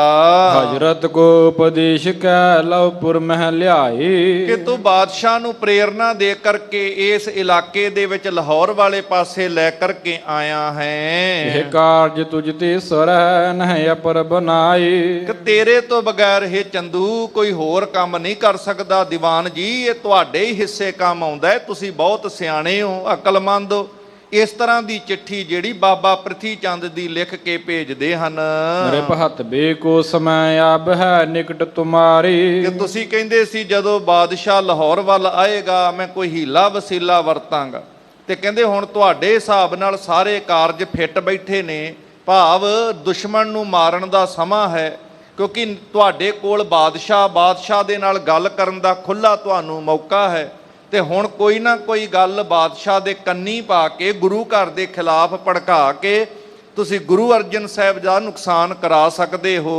ਜੇ ਪੁਕਾਰ ਕੋ ਮਿਸ ਬਣੈ ਮੁਝ ਲਿਹੋ ਹਕਾਰੇ। ਨਾਲ ਲਿਖਦੇ ਨੇ ਕਿ ਜੇ ਲੋੜ ਪਵੇ ਕਿ ਮੇਰੇ ਵੱਲੋਂ ਵੀ ਕੋਈ ਸਹਾਇਤਾ ਚਾਹੀਦੀ ਹੋਵੇ, ਕਿ ਮੈਂ ਜਾ ਕੇ ਬਾਦਸ਼ਾਹ ਦੇ ਕੋਲ ਪੁਕਾਰ ਕਰਾਂ, ਮੈਂ ਜਾ ਕੇ ਤੁਹਾਡੇ ਵੱਲੋਂ ਹੋ ਕੇ ਬਾਦਸ਼ਾਹ ਨੂੰ ਮਦਦ ਮੰਗਾਂ, ਗੁਰੂ ਘਰ ਦੇ ਖਿਲਾਫ ਕੁਝ ਕਹਿਣਾ ਹੈ, ਤੇ ਮੈਨੂੰ ਵੀ ਤੁਸੀਂ ਬੁਲਾ ਕੇ ਮੇਰੀ ਮਦਦ ਲੈ ਸਕਦੇ ਹੋ। ਦੋਸ਼ ਸੰਦੋਹ ਅਰੋਪਕਾਰ ਕਹਿ ਸ਼ਾਹੋ ਗਹੀਜਾ। ਵੇਖੋ ਬਾਬਾ ਪ੍ਰਿਥੀ ਚੰਦ ਜੀ ਇਸ ਤਰੀਕੇ ਦੀ ਚਿੱਠੀ ਵਿੱਚ ਗੱਲਾਂ ਲਿਖਦੇ ਨੇ ਕਿ ਆਪਾਂ ਕੋਈ ਨਾ ਕੋਈ ਵੱਡੇ ਵੱਡੇ ਦੋਸ਼ ਲਾਵਾਂਗੇ, ਤੇ ਬਾਰ-ਬਾਰ ਬਾਦਸ਼ਾਹ ਦੇ ਕੋਲ ਇਹੋ ਜੀਆਂ ਗੱਲਾਂ ਕਰਕੇ ਗੁਰੂ ਅਰਜਨ ਸਾਹਿਬ ਦੇ ਖਿਲਾਫ ਭੜਕਾ ਕੇ ਆਖਰਕਾਰ ਗੁਰੂ ਅਰਜਨ ਸਾਹਿਬ ਨੂੰ ਗ੍ਰਿਫਤਾਰ ਕਰਵਾ ਦੇਵਾਂਗੇ। ਲਿਖੋ ਆਪ ਮੈਂ ਆਏ ਹੋ ਮਿਲ ਜਤਨ ਕਰੀਜਾ।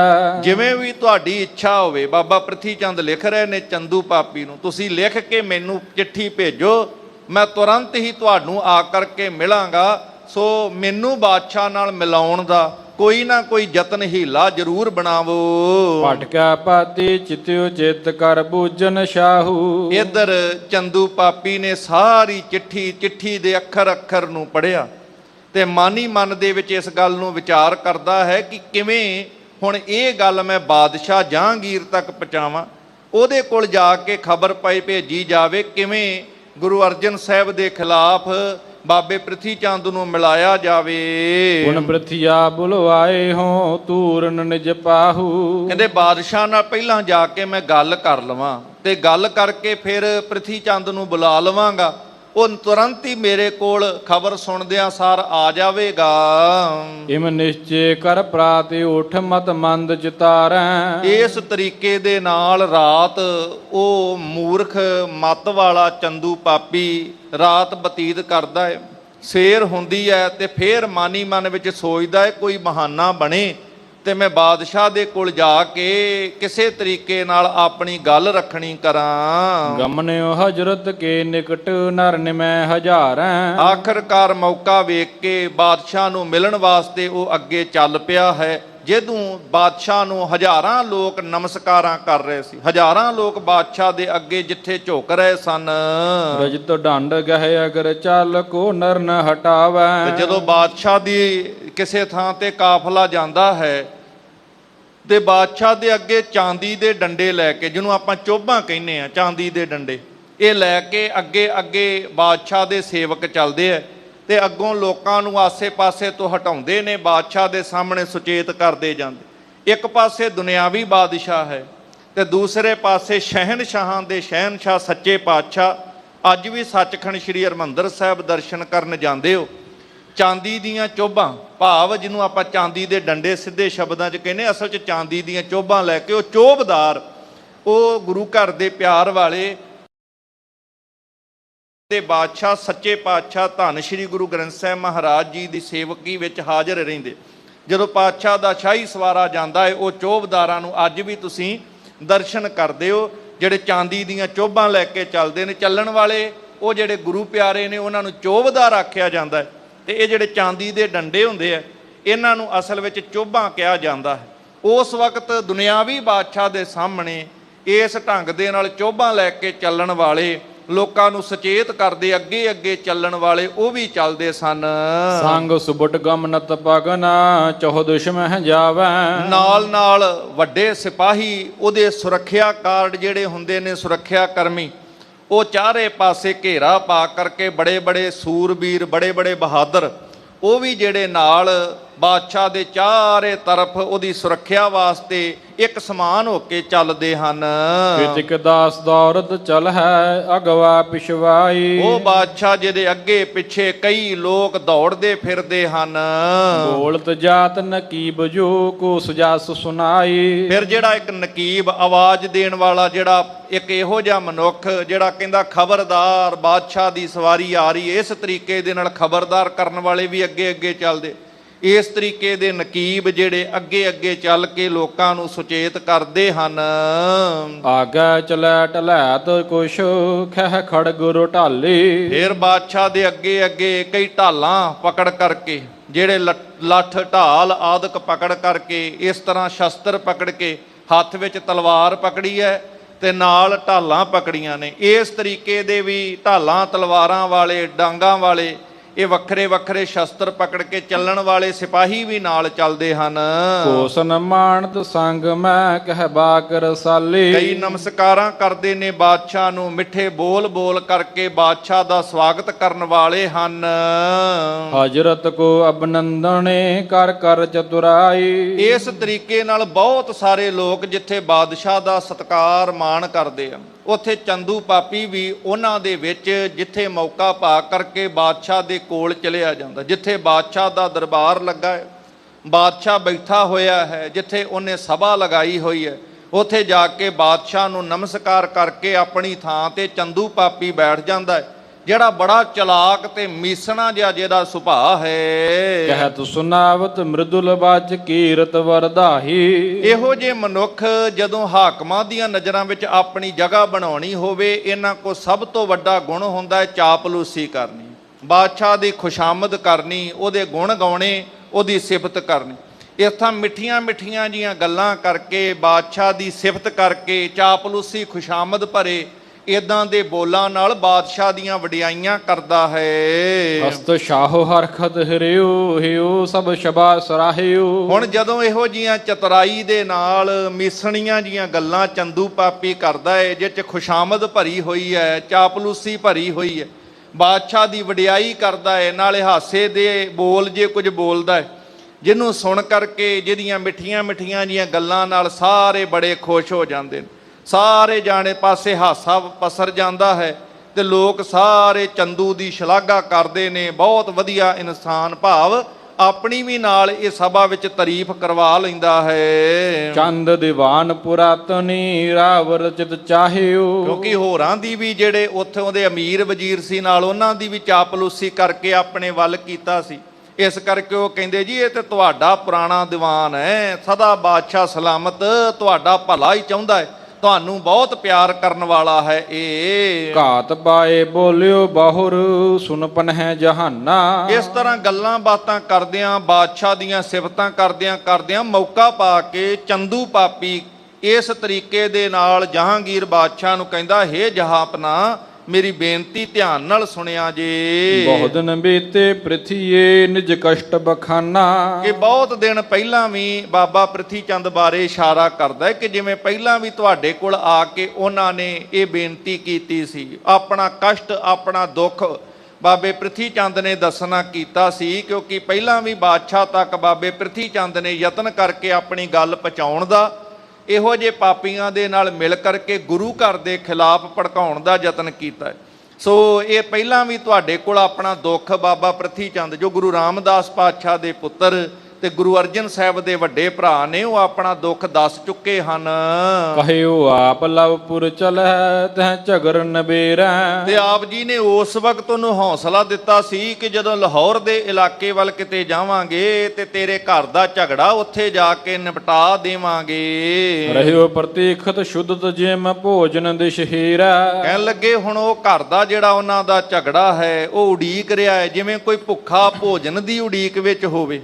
ਇਸੇ ਤਰੀਕੇ ਦੇ ਨਾਲ ਉਹ ਤੁਹਾਡੀ ਉਡੀਕ ਦੇ ਵਿੱਚ ਹੈ ਕਿ ਕਦੋਂ ਤੁਸੀਂ ਉਹਦਾ ਝਗੜਾ ਨਿਪਟਾਵੋਗੇ। ਅਬਿਆਵਨ ਕੋ ਚਾਹਤ ਹੈ ਤੁਮ ਪਾਏ ਰਜਾਈ। ਹੇ ਬਾਦਸ਼ਾਹ ਸਲਾਮਤ, ਇਦਾਂ ਕਰਕੇ ਚੰਦੂ ਪਾਪੀ ਫੇਰ ਪ੍ਰੇਰਨਾ ਦਿੰਦਾ ਹੈ ਜਹਾਂਗੀਰ ਨੂੰ ਕਿ ਹੁਣ ਬਾਬਾ ਪ੍ਰਿਥੀ ਚੰਦ ਉਹ ਤੁਹਾਡੇ ਕੋਲ ਆਉਣਾ ਚਾਹੁੰਦਾ ਹੈ, ਜਿਵੇਂ ਤੁਹਾਡਾ ਹੁਕਮ ਹੋਵੇ ਉਹਨੂੰ ਤੁਹਾਡੇ ਕੋਲ ਬੁਲਾਇਆ ਜਾਵੇ, ਜੇ ਤੁਸੀਂ ਆਗਿਆ ਕਰ ਦਵੋ ਤੇ। ਸੁਨੋ ਨਬੇਰੂ ਨਿਆਵ ਕਹੋ ਲਿਹੁ ਦੁਹਣ ਬੁਲਾਈ। ਤੇ ਜੇ ਤੁਸੀਂ ਨਿਆਂ ਕਰਨਾ ਹੈ ਤੇ ਦੋਵਾਂ ਨੂੰ ਬੁਲਾ ਲਓ, ਭਾਵ ਪ੍ਰਿਥੀ ਚੰਦ ਨੂੰ ਵੀ ਬੁਲਾ ਲਓ ਤੇ ਦੂਸਰੇ ਪਾਸੇ ਗੁਰੂ ਅਰਜਨ ਸਾਹਿਬ ਨੂੰ ਵੀ ਬੁਲਾ ਲਓ।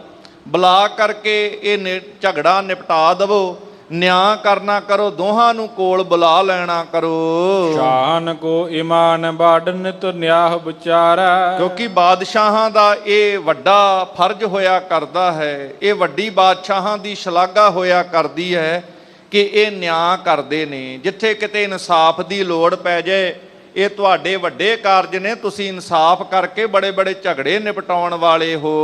ਜਥਾ ਜੋਗ ਰਖ ਪ੍ਰਜਾ ਕੋ ਸਭ ਕੋ ਪ੍ਰਤਪਾਰੈ। ਕਿਉਂਕਿ ਤੁਹਾਡੀਆਂ ਨਜ਼ਰਾਂ ਵਿੱਚ ਸਾਰੀ ਦੀ ਸਾਰੀ ਪ੍ਰਜਾ ਇੱਕ ਸਮਾਨ ਹੈ ਤੇ ਸਾਰੀ ਪ੍ਰਜਾ ਨੂੰ ਤੁਸੀਂ ਪਾਲਣ ਵਾਲੇ ਹੋ। ਇਸ ਕਰਕੇ ਤੁਸੀਂ ਇਹ ਝਗੜਾ ਨਿਪਟਾਉਣਾ ਕਰੋ, ਭਾਵ ਇਹ ਪ੍ਰਜਾ ਤੁਹਾਡੀ ਇੱਕ ਸਮਾਨ ਹੈ। ਇਸ ਤਰ੍ਹਾਂ ਚਾਪਲੂਸੀ ਭਰੀਆਂ ਗੱਲਾਂ ਚੰਦੂ ਪਾਪੀ ਜਹਾਂਗੀਰ ਦੇ ਕੋਲ ਕਰਦਾ ਹੈ। ਸਭ ਕਾਜਣ ਤੇ ਇਹੋ ਬਾਡੋ ਨਿਤ ਝਗਰ ਚੁਕਾਵੈ। ਨਾਲੇ ਬੜੇ ਬੜੇ ਕਾਰਜ ਨੇ, ਪਰ ਉਹਨਾਂ ਕਾਰਜਾਂ ਵਿੱਚੋਂ ਸਭ ਤੋਂ ਵੱਡਾ ਕਾਰਜ ਇਹ ਹੈ ਕਿ ਕਿਸੇ ਦਾ ਝਗੜਾ ਨਿਪਟਾ ਦਿੱਤਾ ਜਾਵੇ। ਇਹ ਤੁਹਾਡੇ ਹਿੱਸੇ ਆਉਂਦਾ ਹੈ। ਤੁਮ ਸਮਾਨ ਕੋ ਨਹਿ ਭਇਓ ਸੁਖ ਪ੍ਰਜਾ ਬਸਾਵੈ। ਕਹਿੰਦੇ ਤੁਹਾਡੇ ਵਰਗੇ ਕੋਈ ਅਜੇ ਤੱਕ ਬਾਦਸ਼ਾਹ ਨਹੀਂ ਹੋਇਆ। ਤੁਸੀਂ ਸਾਰੇ ਬਾਦਸ਼ਾਹਾਂ ਵਿੱਚੋਂ ਵੱਡੇ ਤੇ ਸ਼੍ਰੇਸ਼ਟ ਬਾਦਸ਼ਾਹ ਹੋ। ਇਦਾਂ ਕਰਕੇ ਇਹ ਖੁਸ਼ਾਮਦ ਕਰਦਿਆਂ ਹੋਇਆਂ ਕਹਿ ਰਿਹਾ ਹੈ ਚੰਦੂ ਪਾਪੀ ਜਹਾਂਗੀਰ ਨੂੰ।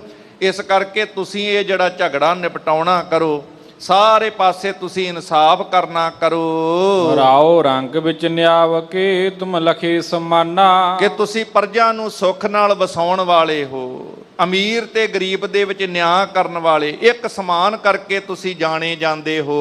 ਪ੍ਰਥਕ ਕਰਿਓ ਪੈ ਪਾਨ ਕੋ ਰਖਿਓ ਨਿਸ਼ਾਨਾ। ਤੁਸੀਂ ਤੇ ਹਮੇਸ਼ਾ ਹੀ ਦੁੱਧ ਤੇ ਪਾਣੀ ਕਿਤੇ ਰਲੇ ਹੋਣ ਨਾ। ਤੁਹਾਡੇ ਵਿੱਚ ਐਡੀ ਵਡਿਆਈ ਹੈ ਤੇ ਦੁੱਧ ਨੂੰ ਤੇ ਪਾਣੀ ਨੂੰ ਛਾਣ ਕੇ ਵੱਖਰਾ ਵੱਖਰਾ ਕਰਨ ਦੀ ਸਮਰੱਥਾ ਰੱਖਦੇ ਹੋ। ਸਹੀ ਗਲਤ ਦਾ ਨਿਪਟਾਰਾ ਕਰ ਸਕਦੇ ਹੋ। ਇਹ ਖੁਸ਼ਾਮਦੀ ਬੰਦੇ ਦੀ ਇਹੋ ਜੀ ਅਵਸਥਾ ਹੁੰਦੀ ਹੈ ਕਿ ਉਹ ਇਸ ਢੰਗ ਨਾਲ ਖੁਸ਼ਾਮਦ ਕਰਦਾ ਹੈ। ਇਸ ਤਰ੍ਹਾਂ ਬਾਦਸ਼ਾਹ ਨੂੰ, ਜਹਾਂਗੀਰ ਨੂੰ ਉਹ ਪ੍ਰੇਰਨਾ ਦੇ ਦੇ ਕੇ ਕਿ ਤੁਸੀਂ ਹਰ ਕੰਮ ਕਰਨ ਵਾਲੇ ਹੋ, ਨਿਆਂ ਕਰਨ ਵਾਲੇ ਹੋ, ਤੁਸੀਂ ਹੀ ਨਿਆਂ ਕਰਨਾ ਕਰੋ। ਸ਼ਮਸ਼ ਮਨਿੰਦ ਪ੍ਰਕਾਸ਼ ਨਾਏ ਤੁਮ ਨ ਆਇਣ ਬਨਾਏ। ਕਿ ਤੁਹਾਡੀ ਵਡਿਆਈ ਇਦਾਂ ਦੀ ਹੈ ਜਿਵੇਂ ਸੂਰਜ, ਉਹਦੀ ਰੋਸ਼ਨੀ, ਉਹ ਨਿਆਂ ਕਰਕੇ ਤੁਸੀਂ ਸੂਰਜ ਦੀ ਰੋਸ਼ਨੀ ਵਾਂਗੂ ਸਾਰਾ ਅਨਿਆਂ ਦਾ ਹਨੇਰਾ ਕੱਟਣ ਵਾਲੇ ਹੋ।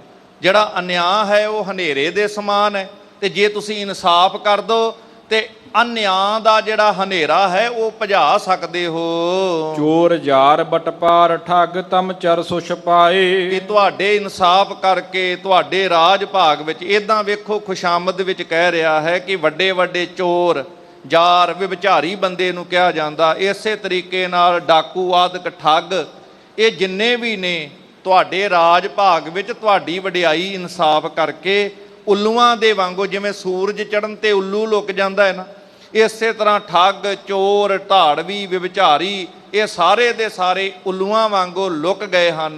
ਸੁਣ ਚੰਦੂ ਤੇ ਸ਼ਾਹ ਕਹੈ ਗੁਰ ਟਿਗ ਨਾ ਪਠਾਇਓ। ਇਸ ਤਰ੍ਹਾਂ ਚੰਦੂ ਦੇ ਵੱਲੋਂ ਜਦੋਂ ਇਹ ਗੱਲਾਂ ਕੀਤੀਆਂ, ਕਿਉਂਕਿ ਉਹ ਚਾਹੁੰਦਾ ਸੀ ਕਿਸੇ ਤਰ੍ਹਾਂ ਗੁਰੂ ਅਰਜਨ ਸਾਹਿਬ ਜੀ ਨੂੰ ਗ੍ਰਿਫਤਾਰ ਕਰਵਾਇਆ ਜਾਵੇ, ਬੁਲਾਇਆ ਜਾਵੇ, ਫਿਰ ਮੌਕੇ ਤੇ ਬਹਾਨਾ ਬਣਾ ਕੇ ਕੋਈ ਨਾ ਕੋਈ ਹੀਲਾ ਵਸੀਲਾ ਵਰਤਿਆ ਜਾਵੇ। ਆਖਰਕਾਰ ਜਦੋਂ ਸਾਰੀ ਗੱਲਬਾਤ ਸੁਣੀ ਹੈ ਤੇ ਜਹਾਂਗੀਰ ਅੱਗੋਂ ਆਖਦਾ ਹੈ ਕਿ ਤੁਸੀਂ ਇਸ ਤਰ੍ਹਾਂ ਕਰੋ ਕਿ ਗੁਰੂ ਅਰਜਨ ਸਾਹਿਬ ਨੂੰ ਇੱਥੇ ਨਾ ਬੁਲਾਉਣਾ ਕਰੋ। ਕਰਹਿ ਪੁਕਾਰ ਜੋ ਪ੍ਰਿਥੀਆ ਨਿਜ ਨਿਕਟ ਬੁਲਾਓ। ਜੇ ਪ੍ਰਿਥੀ ਚੰਦ ਪੁਕਾਰ ਕਰਦਾ ਹੈ, ਜਿਹੜਾ ਪੁਕਾਰ ਕਰਦਾ ਹੈ, ਪਹਿਲਾਂ ਉਹਨੂੰ ਆਪਣੇ ਕੋਲ ਤੁਸੀਂ ਬੁਲਾ ਲਵੋ। ਪ੍ਰਥਮ ਸੁਨੈ ਨਿਰਣੈ ਕਰੈ ਕਿਮ ਕਰਹਿ ਪੁਕਾਰੂ। ਕਿ ਪਹਿਲਾਂ ਅਸੀਂ ਵੇਖਦੇ ਹਾਂ ਪ੍ਰਿਥੀ ਚੰਦ ਵੱਲ ਕਿਹੜੀ ਉਹ ਪੁਕਾਰ ਕਰਦਾ ਏ, ਜੋ ਆਖਦਾ ਹੈ ਪਹਿਲਾਂ ਸਾਰੀ ਗੱਲ ਸੁਣਾਂਗੇ, ਨਿਰਣਾ ਕਰਾਂਗੇ ਆਖਰਕਾਰ ਕਿਉਂ ਪੁਕਾਰ ਕਰ ਰਿਹਾ, ਕੀ ਉਸ ਨੂੰ ਆਖਰਕਾਰ ਇਹ ਲੜਾਈ ਦਾ ਕਾਰਨ ਕੀ ਹੈ। ਬਾਹੁਰ ਉਗਾਹ ਹਕਾਰ ਕਰ ਤਿਨ ਸੁਖ ਜੇ ਉਦਾਰੂ। ਫਿਰ ਪ੍ਰਿਥੀ ਚੰਦ ਦੀ ਗੱਲ ਦੇ ਉੱਪਰ ਕੋਈ ਗਵਾਹ ਮੰਗਾਏ ਜਾਣਗੇ। ਉਹ ਗਵਾਹ ਜਿਹੜੇ ਗੁਰੂ ਅਰਜਨ ਸਾਹਿਬ ਦੇ ਸਿੱਖ ਨੇ, ਬੜੇ ਸ੍ਰੇਸ਼ਟ ਵੱਡੇ ਵਿਦਵਾਨ ਸਿੱਖ ਜਿਹੜੇ ਗੁਰੂ ਅਰਜਨ ਸਾਹਿਬ ਦੇ ਬੁਲਵਾਏ ਜਾਣਗੇ ਤੇ ਫਿਰ ਉਹਨਾਂ ਦੇ ਸਾਹਮਣੇ ਗਵਾਹੀ ਪਾ ਕੇ ਸਾਰੀ ਗੱਲ ਦਾ ਨਿਰਣਾ ਕੀਤਾ ਜਾਵੇਗਾ। ਸ੍ਰੀ ਗੁਰੂ ਬਹੁਰ ਬੁਲਾਏ ਹੈ ਜਬ ਉਚਿਤ ਨਿਹਾਰੈ। ਪਰ ਜੇ ਲੋੜ ਪੈ ਜਾਏਗੀ ਅਖੀਰ ਵਿੱਚ ਫੇਰ ਗੁਰੂ ਅਰਜਨ ਸਾਹਿਬ ਨੂੰ, ਗੁਰੂ ਜੀ ਨੂੰ ਬੁਲਾਇਆ ਜਾਏਗਾ ਜਦੋਂ ਖਾਸ ਜ਼ਰੂਰਤ ਹੋਏਗੀ, ਮੌਕਾ ਹੋਏਗਾ। ਇਵੇਂ ਉਹਨਾਂ ਨੂੰ ਨਾ ਬੁਲਾਇਆ ਜਾਵੇ। ਜਥਾ ਜੋਗ ਕਰਵਾਏ ਹੈ ਨਹਿ ਪੱਖ ਸੰਭਾਰੈ। ਇਸ ਕਰਕੇ ਇਹ ਚੰਦੂ, ਜੇ ਜਥਾ ਯੋਗ ਕੰਮ ਹੈ ਜਿਹੜਾ ਠੀਕ ਬਣਦਾ ਹੈ ਉਹ ਕੀਤਾ ਜਾਣਾ ਚਾਹੀਦਾ, ਕਿਉਂਕਿ ਉਹ ਗੁਰੂ ਨਾਨਕ ਦੀ ਗੱਦੀ ਹੈ, ਬੜਾ ਵੱਡਾ ਅਸਥਾਨ ਹੈ ਤੇ ਗੁਰੂ ਅਰਜਨ ਸਾਹਿਬ ਨੂੰ ਇਦਾਂ ਬੁਲਾਉਣਾ ਸ਼ੋਭਦਾ ਨਹੀਂ ਹੈ। ਇਸ ਕਰਕੇ ਸਾਰਾ ਯਥਾਯੋਗ ਕੰਮ ਕਰਨਾ ਕਰੋ ਤਾਂ ਕਿ ਸਾਰੇ ਪੱਖ ਜਿਹੜੇ ਚੰਗੀ ਤਰੀਕੇ ਨਾਲ ਵਿਚਾਰ ਲਏ ਜਾਣ। ਹਾਥ ਜੋਰ ਕਹਿ ਭਲਾ ਜੀ ਉਠਸ਼ਾਹੋ ਗਇਓ ਹੈ। ਹੁਣ ਆਖਰਕਾਰ ਬਾਦਸ਼ਾਹ ਨੇ ਕੋਈ ਗੱਲ ਕਹੀ ਹੋਵੇ ਤੇ ਅੱਗੇ ਬੋਲਣ ਦੀ ਕੀ ਹਿੰਮਤ। ਉਹ ਚੰਦੂ ਪਾਪੀ ਫਿਰ ਕਹਿੰਦਾ, ਫਿਰ ਬਾਦਸ਼ਾਹ ਜੀ ਜਿਵੇਂ ਤੁਸੀਂ ਕਹਿ ਰਹੇ ਹੋ ਉਸੇ ਤਰੀਕੇ ਨਾਲ ਜਹਾਂ ਭਲਾ ਹੈ, ਫਿਰ ਜਿਵੇਂ ਕਹਿੰਦੇ ਹੋ ਉਦਾਂ ਹੀ ਕੀਤਾ ਜਾਏਗਾ। ਹੱਥ ਜੋੜ ਕੇ ਫਿਰ ਉਹਦੇ ਅੱਗੇ ਸਿਰ ਝੁਕਾ ਕੇ ਉਥੋਂ ਸਭਾ ਵਿੱਚੋਂ ਬਾਹਰ ਆ ਗਿਆ ਹੈ। ਭਈ ਬਰਖਾਸਤ ਸਭ ਸਭਾ ਮੁਦ ਚੰਦ ਭਇਓ ਹੈ। ਇਦਾਂ ਹੀ ਇਸ ਤਰ੍ਹਾਂ ਗੱਲਬਾਤ ਕਰਦਿਆਂ ਫਿਰ ਸਾਰੀ ਸਭਾ ਬਰਖਾਸਤ ਹੋ ਗਈ। ਭਾਵ ਸਾਰੇ ਸਭਾ ਦੇ ਜਿੰਨੇ ਵੀ ਅਹੁਦੇਦਾਰ ਸੀ ਉਹ ਵੀ ਫਿਰ ਉੱਠੇ ਹਨ। ਭਾਵ ਬਾਦਸ਼ਾਹ ਨੇ ਸਾਰੀ ਸਭਾ ਬਰਖਾਸਤ ਕਰ ਦਿੱਤੀ ਹੈ। ਤੇ ਇਧਰ ਚੰਦੂ ਮਾਨੀ ਮਨ ਵਿੱਚ ਬੜਾ ਖੁਸ਼ ਹੈ ਕਿ ਉਹਦਾ ਅੱਧਿਓਂ ਵੱਧ ਤੇ ਕੰਮ ਹੋ ਹੀ ਗਿਆ ਸਮਝੋ। ਸਦਨ ਆਏ ਤਿੰਨ ਚਾਰ ਕੋ ਸਭ ਕਹਿਓ ਪ੍ਰਸੰਗਾ। ਜਦੋਂ ਚੰਦੂ ਪਾਪੀ ਫਿਰ ਆਪਣੇ ਘਰ ਆਉਂਦਾ ਹੈ, ਉੱਥੇ ਆ ਕੇ ਵਿਚਾਰ ਕਰਕੇ ਸਾਰੀ ਗੱਲਬਾਤ ਇੱਕ ਸੰਦੇਸ਼ ਵਾਹਕ ਹਰਕਾਰਾ ਉਹਨੂੰ ਆਪਣੇ ਕੋਲ ਬੁਲਾਉਂਦਾ ਹੈ। ਆਨੋ ਪ੍ਰਥਿਆ ਜਾਏ ਕਰ ਚਲ ਤੂਰਨ ਸੰਗਾ। ਤੇ ਉਸ ਹਰਕਾਰੇ ਨੂੰ, ਉਸ ਸੰਦੇਸ਼ ਵਾਹਕ ਚਿੱਠੀ ਲੈ ਕੇ ਜਾਣ ਆਉਣ ਵਾਲੇ ਨੂੰ ਸਾਰੀ ਗੱਲ ਸਮਝਾ ਕੇ ਕਹਿੰਦਾ, ਤੂੰ ਇਦਾਂ ਕਰ, ਮੇਰਾ ਸੁਨੇਹਾ ਜਾ ਕੇ ਬਾਬੇ ਪ੍ਰਿਥੀ ਚੰਦ ਨੂੰ ਪਹੁੰਚਾ, ਉਹਨੂੰ ਬੁਲਾ ਕਰਕੇ ਲੈ ਕੇ ਆ ਕਿ ਦੇਰੀ ਨਾ ਕਰੇ, ਛੇਤੀ ਨਾਲ ਚੱਲ ਕਰਕੇ ਸਾਡੇ ਪਾਸ ਪਹੁੰਚ ਜਾਵੇ। ਸੁਨ ਕੋਠੇ ਕੋ ਨਰ ਗਇਓ ਨਹਿ ਬਿਲਮ ਲਗਾਈ। ਇਸ ਤਰੀਕੇ ਨਾਲ ਜਿਹੜੇ ਪਿੰਡ ਵਿੱਚ ਬਾਬਾ ਪ੍ਰਿਥੀ ਚੰਦ ਜੀ ਰਹਿੰਦੇ ਸਨ, ਕੋਠੇ ਪਿੰਡ, ਉਸ ਥਾਂ ਦੇ ਉੱਪਰ ਇਹ ਹਰਕਾਰਾ ਪਹੁੰਚ ਗਿਆ ਜਿਹਨੇ ਦੇਰੀ ਨਹੀਂ ਲਾਈ। ਬੜੀ ਤੇਜ਼ੀ ਨਾਲ ਸਫ਼ਰ ਕਰਕੇ ਬਾਬੇ ਪ੍ਰਿਥੀ ਚੰਦ ਤੱਕ ਉਸ ਹਰਕਾਰੇ ਨੇ, ਸੰਦੇਸ਼ ਵਾਹਕ ਨੇ ਜਦੋਂ ਪਹੁੰਚ ਕੀਤੀ। ਬੈਠਿਓ ਕਰਤ ਪ੍ਰਤੀਖਣਾ ਮਿਲ ਸਕਲ ਸੁਨਾਈ। ਇੱਧਰ ਬਾਬਾ ਪ੍ਰਿਥੀ ਚੰਦ ਉਡੀਕ ਵਿੱਚ ਸਨ ਕਿ ਮੇਰੀ ਚਿੱਠੀ ਜਿਹੜੀ ਹੈ ਉਹ ਲੈ ਕੇ ਹਰਕਾਰਾ ਕਦੋਂ ਆਵੇਗਾ, ਕਿਹੜਾ ਜਵਾਬ ਲੈ ਕੇ ਆਉਂਦਾ ਹੈ, ਇਸੇ ਉਡੀਕ 'ਚ ਸਨ। ਤੇ ਜਦੋਂ ਇਹ ਹਰਕਾਰਾ ਹੁਣ ਵਾਪਸ ਪਹੁੰਚਿਆ ਹੈ, ਸਾਰੀ ਗੱਲਬਾਤ ਦੱਸੀ ਹੈ ਉਹਨੇ ਆ ਕਰਕੇ ਇਵੇਂ ਦੀ ਗੱਲ ਬੀਤੀ ਹੈ। ਸਿਮਰਿਓ ਹਜ਼ਰਤ ਨੇ ਚਲੋ ਨਹਿ ਗਹਿਰ ਲਗੀਜਾ। ਕਿਸ ਤੁਹਾਡੀ ਗੱਲ ਬਾਦਸ਼ਾਹ ਤੱਕ ਚੰਦੂ ਜੀ ਨੇ ਚੰਦੂ ਦੀਵਾਨ ਨੇ ਪਹੁੰਚਾ ਦਿੱਤੀ। ਹਰਕਾਰਾ ਇਹ ਗੱਲ ਕਹਿੰਦਾ ਤੇ ਬਾਦਸ਼ਾਹ ਨੇ ਤੁਹਾਨੂੰ ਯਾਦ ਕੀਤਾ ਹੈ, ਇਸ ਕਰਕੇ ਦੇਰੀ ਨਾ ਲਾਓ, ਛੇਤੀ ਨਾਲ ਜਾ ਕੇ ਬਾਦਸ਼ਾਹ ਨੂੰ ਮਿਲਣਾ ਕਰੋ। ਹਾਜ਼ਰ ਹਰਖਤ ਚੰਦੂ ਨੇ ਪਠਿਓ ਮਗ ਮਹਿ ਪਗ ਦੀਜਾ। ਇਧਰ ਚੰਦੂ ਬੜਾ ਖੁਸ਼ ਹੈ, ਉਹਨੇ ਵੀ ਮੈਨੂੰ ਤੁਹਾਡੇ ਕੋਲ ਭੇਜਿਆ ਹੈ ਕਿ ਛੇਤੀ ਨਾਲ ਤੁਸੀਂ ਰਸਤੇ ਤੇ ਕਦਮ ਧਰ ਦਿਓ। ਭਾਵ ਉਹ ਲਾਹੌਰ ਦੇ ਰਾਹ ਤੇ, ਭਾਵ ਬਾਦਸ਼ਾਹ ਨੂੰ ਮਿਲਣ ਦੇ ਰਸਤੇ ਤੇ ਤੁਰ ਪੈਣਾ ਕਰੋ। ਸੁਣਤੇ ਹੌਸਲਾ ਉਰ ਵਧਿਓ ਤਿਆਰੀ ਕਰਵਾਈ। ਇਸ ਤਰ੍ਹਾਂ ਮਹਾਂਕਵੀ ਸੰਤੋਖ ਸਿੰਘ ਜੀ ਲਿਖਦੇ ਨੇ ਕਿ ਬਾਬਾ ਪ੍ਰਿਥੀ ਚੰਦ ਦੇ ਮਨ ਵਿੱਚ ਬੜਾ ਹੌਸਲਾ ਵਧਿਆ, ਬੜੀ ਖੁਸ਼ੀ ਨਾਲ ਤਿਆਰੀ ਕੀਤੀ ਹੈ, ਮਨ ਉਹਨਾਂ ਦਾ ਕੰਮ ਹੋ ਹੀ ਗਿਆ ਸਮਝੋ। ਮਿਹਰਬਾਨ ਸੁਧ ਕੇ ਸਾਹਿਤ ਕਰਮੋਂ ਢਿਗੇ ਆਈ। ਤੇ ਜਦੋਂ ਚੱਲਣ ਲੱਗੇ ਨੇ ਬਾਦਸ਼ਾਹ ਨੂੰ ਮਿਲਣ ਵਾਸਤੇ, ਇੱਧਰ ਬਾਬਾ ਮਿਹਰਬਾਨ ਜਿਹੜਾ ਬਾਬੇ ਪ੍ਰਿਥੀ ਚੰਦ ਦਾ ਪੁੱਤਰ ਹੈ, ਇਸ ਦੇ ਨਾਲ ਹੀ ਉਹਨਾਂ ਦੀ ਧਰਮ ਸਪਤਨੀ ਬੀਬੀ ਕਰਮੋ, ਇਹ ਦੋਵੇਂ ਬਾਬੇ ਪ੍ਰਿਥੀ ਚੰਦ ਦੇ ਕੋਲ ਆਉਂਦੇ ਹਨ। ਤੁਮ ਪਰਬੀਨ ਸਭ ਮਤ ਵਿਖੈ ਕਿਆ ਕਹੋ ਬਣਾਈ। ਤੇ ਬੜੇ ਪਿਆਰ ਨਾਲ ਬੀਬੀ ਕਰਮੋ ਹੁਣ ਆਪਣੇ ਪਤੀ ਬਾਬੇ ਪ੍ਰਿਥੀ ਚੰਦ ਨੂੰ ਆਖਦੀ ਹੈ ਕਿ ਤੁਸੀਂ ਤੇ ਬੜੇ ਸਿਆਣੇ ਹੋ, ਹਰ ਗੱਲ ਦੇ ਵਿੱਚ ਤੁਹਾਨੂੰ ਬਹੁਤ ਸਮਝ ਹੈ, ਤੁਹਾਨੂੰ ਕੀ ਦੱਸਾਂ, ਕਿਹੜੀ ਗੱਲ ਤੁਹਾਡੇ ਨਾਲ ਸਾਂਝ ਪਾਉਣੀ ਕਰਾਂ। ਕਰੋ ਬਾਤ ਸ਼ੁਭ ਰੀਤ ਕੀ ਹੋਏ ਸਹਿਜ ਸੁਭਾਈ। ਇਸ ਕਰਕੇ ਉਹ ਕੰਮ ਕਰਨਾ ਕਰੋ ਜਿਹਦੇ ਨਾਲ ਸਹਿਜ ਸੁਭਾਅ ਆ ਸਾਰੇ ਹੀ ਸਾਡੇ ਕੰਮ ਜਿਹੜੇ ਨੇ ਉਹ ਸਿਰੇ ਚੜ ਸਕਣ, ਇਸ ਤਰੀਕੇ ਦਾ ਕਾਰਜ ਕਰਨਾ ਕਰੋ। ਨਹਿ ਉਲਟੀ ਕਿਮੰਗਰ ਪਰੈ ਪਤਰ ਹੈ ਨ ਜੈਸੀ। ਕਿਤੇ ਐਸਾ ਨਾ ਹੋਵੇ ਕਿ ਗੱਲ ਉਲਟ ਹੋ ਜਾਵੇ, ਕੋਈ ਸਾਡੇ ਖਿਲਾਫ ਕੋਈ ਗੱਲਬਾਤ ਬਣ ਜਾਵੇ ਇਸ ਕਰਕੇ ਸਾਰੀ ਸੋਚ ਵਿਚਾਰ ਕੇ ਸਾਰੀ ਗੱਲਬਾਤ ਠੀਕ ਠਾਕ ਢੰਗ ਦੇ ਨਾਲ ਤੁਸੀਂ ਆਪ ਪੂਰੀ ਸੋਚ ਵਿਚਾਰ ਕੇ ਕਰਨੀ ਕਰੋ, ਜਿਹਦੇ ਨਾਲ ਸਾਡੀ ਇੱਜ਼ਤ ਪੱਤ ਸਾਰੇ ਪਾਸੇ ਬਣੀ ਰਵੇ। ਭਾਵ ਕਿ ਸਾਡੀ ਮਾਣ ਸਤਿਕਾਰ ਦੇ ਵਿੱਚ ਕੋਈ ਕਮੀ ਨਾ ਆਵੇ, ਇੱਜ਼ਤ ਵੀ ਬਣੀ ਰਵੇ, ਕੋਈ ਨੁਕਸਾਨ ਵੀ ਨਾ ਹੋਵੇ। ਇਹੋ ਜਿਹਾ ਕੰਮ ਤੁਸੀਂ ਕਰਨਾ ਕਰੋ। ਚਲਹਿ ਜੀਵ ਕਾ ਬਹੁਤ ਅਬ ਨ ਤੇ ਆਛੇ ਐਸੇ। ਕਿਤੇ ਐਸਾ ਨਾ ਹੋਵੇ ਕਿ ਕਿਤੇ ਪਹਿਲਾਂ ਨਾਲੋਂ ਵੀ ਜਾਂਦੇ ਰਹੀਏ, ਨੁਕਸਾਨ ਹੋ ਜੇ। ਅੱਗੇ ਠੀਕ ਠਾਕ ਸਾਡੀ ਜੀਵਕਾ ਚੱਲੀ ਜਾ ਰਹੀ ਹੈ, ਗੁਜ਼ਾਰਾ ਹੋਈ ਜਾ ਰਿਹਾ ਹੈ। ਕਿਤੇ ਇਹ ਨਾ ਹੋਵੇ ਕਿ ਜਿਹੜਾ ਗੁਜ਼ਾਰਾ ਚੱਲ ਰਿਹਾ ਉਹ ਵੀ ਉੱਥੋਂ ਵੀ ਜਾਂਦੇ ਰਹੀਏ, ਕਿਤੇ ਹੋਰ ਨੁਕਸਾਨ ਨਾ ਕਰਾ ਬਈਏ, ਕਿਤੇ ਇਹੋ ਜਿਹਾ ਕੰਮ ਨਾ ਸਾਡੇ ਤੋਂ ਹੋ ਜੇ। ਇਦਾਂ ਬੀਬੀ ਕਰਮੋ ਬਾਬੇ ਪ੍ਰਿਥੀ ਚੰਦ ਨੂੰ ਆਖਦੀ ਹੈ, ਬਾਹੋ ਪਰੈ ਤੁਰਕਾਨ ਸੂ ਕਰਹਿ ਨਾ ਸੁਨਮਾਨਾ। ਕਿਉਂਕਿ ਤੁਹਾਡਾ ਵਾਹ ਹੁਣ ਤੁਰਕਾਂ ਨਾਲ ਪੈਣਾ ਹੈ, ਜਿਹੜੇ ਕਿਤੇ ਵੀ ਕਿਸੇ ਤਰੀਕੇ ਦੇ ਨਾਲ ਕਿਤੇ ਵੀ ਇਮਾਨਦਾਰੀ ਦਾ ਕਾਰਜ ਨਹੀਂ ਕਰਦੇ। ਸੋ ਉਹਨਾਂ ਨਾਲ ਤੁਹਾਡਾ ਜਦੋਂ ਵਾਹ ਪਏਗਾ, ਉਹ ਤੁਹਾਡਾ ਮਾਣ ਸਨਮਾਨ ਜਿਹੜਾ ਹੈ ਪੂਰੀ ਤਰੀਕੇ ਨਾਲ ਕਰਨਗੇ ਨਹੀਂ। ਹਾਂਸੀ ਕਰਹਿ ਸ਼ਰੀਕ ਗਨ ਜੇ ਹੋਏ ਕੁਛ ਹਾਨਾ। ਜਿੱਥੇ ਉਹ ਤੁਰਕਾਂ ਨਾਲ ਵਾਹ ਪੈਣ ਕਰਕੇ ਉਹ ਨੁਕਸਾਨ ਕਰਨਗੇ, ਉਹ ਲਿਹਾਜ਼ ਨਹੀਂ ਕਰਦੇ। ਦੂਜਾ, ਜੇ ਕਿਤੇ ਗੱਲ ਨਾ ਬਣੀ ਸਾਡੀ ਤੇ ਸ਼ਰੀਕੇ ਵਿੱਚ ਵੀ ਸਾਰੇ ਪਾਸੇ ਸਾਡੀ ਹਾਸੀ ਹੋਏਗੀ ਤੇ ਫਿਰ ਸਾਡਾ ਨੁਕਸਾਨ ਹੋ ਜਾਏਗਾ। ਇਸ ਕਰਕੇ ਸੋਚ ਵਿਚਾਰ ਕੇ ਸਾਰੇ ਕੰਮ ਤੁਸੀਂ ਕਰਿਓ ਜੇ। ਮੋਹਿ ਨਾ ਆਛੂ ਅਬ ਲਗੈ ਕਿਤ ਜਾਣ ਤੁਮਾਰਾ। ਕਿ ਮੈਨੂੰ ਹੁਣ ਤੁਹਾਡਾ ਜਿਸ ਤਰੀਕੇ ਦੇ ਨਾਲ ਤੁਸੀਂ ਚੱਲੇ ਹੋ ਬਾਦਸ਼ਾਹ ਨੂੰ ਮਿਲਣ ਵਾਸਤੇ, ਮੈਨੂੰ ਇਸ ਤਰ੍ਹਾਂ ਜਾਣਾ ਤੁਹਾਡਾ ਚੰਗਾ ਨਹੀਂ ਲੱਗ ਰਿਹਾ ਹੈ। ਪਤਾ ਨਹੀਂ ਕੀ ਗੱਲ, ਮੈਨੂੰ ਕੁਝ ਅਜੀਬ ਜਿਹਾ ਲੱਗਦਾ ਹੈ। ਪਦਾਰਥ ਬਹੁਦੇ ਪਲ ਚਲੈ ਗੁਜ਼ਾਰਾ। ਵੈਸੇ ਰੱਬ ਦੇ ਦਿੱਤੇ ਹੋਏ ਬੜੇ ਪਦਾਰਥ ਨੇ। ਹੁਣ ਸਮਝ ਆ ਰਹੀ ਹੈ ਬੀਬੀ ਕਰਮੋ ਨੂੰ, ਕਿਉਂਕਿ ਇਹੋ ਜਿਹੇ ਹਾਲਾਤ ਵਿੱਚ ਕਈ ਵਾਰ ਇਹ ਅਵਸਥਾਵਾਂ ਬਣ ਜਾਂਦੀਆਂ। ਕਹਿੰਦੀ ਬੜਾ ਕੁਝ ਦਿੱਤਾ ਹੈ, ਭਲਾ ਗੁਜ਼ਾਰਾ ਸਾਡਾ ਚੱਲ ਰਿਹਾ ਹੈ, ਕਿਤੇ ਤੁਹਾਡੇ ਨਾਲ ਕੋਈ ਇਹੋ ਜਿਹਾ ਮਾੜੀ ਘਟਨਾ ਨਾ ਵਰਤ ਜਾਏ। ਇਸ ਕਰਕੇ ਮੈਂ ਤੁਹਾਨੂੰ ਤਾਂ ਗੱਲਾਂ ਕਹਿੰਦੀ ਆ। ਸੁਨ ਪ੍ਰਥੀਏ ਧੀਰਜ ਦਈ ਕਿਮ ਬੋਲਤ ਬੈਨਾ। ਸਾਰੀ ਗੱਲਬਾਤ ਸੁਣ ਕੇ ਇਸ ਤਰੀਕੇ ਦੇ ਨਾਲ ਬਾਬਾ ਪ੍ਰਿਥੀ ਚੰਦ ਬੀਬੀ ਕਰਮੋ ਉਹਨਾਂ ਦੀ ਧਰਮ ਸੁਪਤਨੀ ਉਹਨੂੰ ਹੌਸਲਾ ਦਿੰਦੇ ਨੇ। ਕਿਹੋ ਜੀਆਂ ਗੱਲਾਂ ਭਲਾ ਕਰਦੀਆਂ ਤੂੰ, ਅੱਜ ਕੀ ਹੋ ਗਿਆ ਏ ਤੈਨੂੰ? ਲੈਣ ਸਮੋ ਗਾਦੀ ਅਬੈ ਕਿਮ ਬੈਠਵੇ ਆਨਾ। ਕਿ ਹੁਣ ਤੇ ਗੁਰਗੱਦੀ ਲੈਣ ਦਾ ਸਮਾਂ ਹੈ, ਐਵੇਂ ਚੁੱਪ ਕਰਕੇ ਕਿਵੇਂ ਐਵੇਂ ਬੈਠ ਜਾਈਏ ਆਪਣੇ ਘਰਾਂ ਦੇ ਵਿੱਚ। ਇਹ ਵੇਖੋ, ਉਹ ਗੁਰਗੱਦੀ ਜਿਹੜੀ ਨਿਰੰਕਾਰ ਦੇ ਘਰ ਦੀ ਬਖਸ਼ਿਸ਼ ਹੈ, ਜਿਸ ਪਰਮਾਤਮਾ ਦਾ ਕੋਈ ਆਕਾਰ ਨਹੀਂ, ਜੋਤ ਰੂਪ ਹਰਿ ਆਪ ਗੁਰੂ ਨਾਨਕ ਕਹਾਇਓ। ਉਹ ਨਿਰੰਕਾਰ ਗੁਰੂ ਨਾਨਕ ਰੂਪ ਹੋ ਕੇ ਜਗਤ ਵਿੱਚ ਪ੍ਰਗਟ ਹੋਇਆ। ਉਹ ਰਹਿਮਤ ਜ਼ਰੂਰੀ ਨਹੀਂ ਕਿ ਪੁੱਤਰ ਨੂੰ ਮਿਲਣੀ ਹੈ ਕਿ ਭਰਾ ਨੂੰ ਮਿਲਣੀ ਹੈ।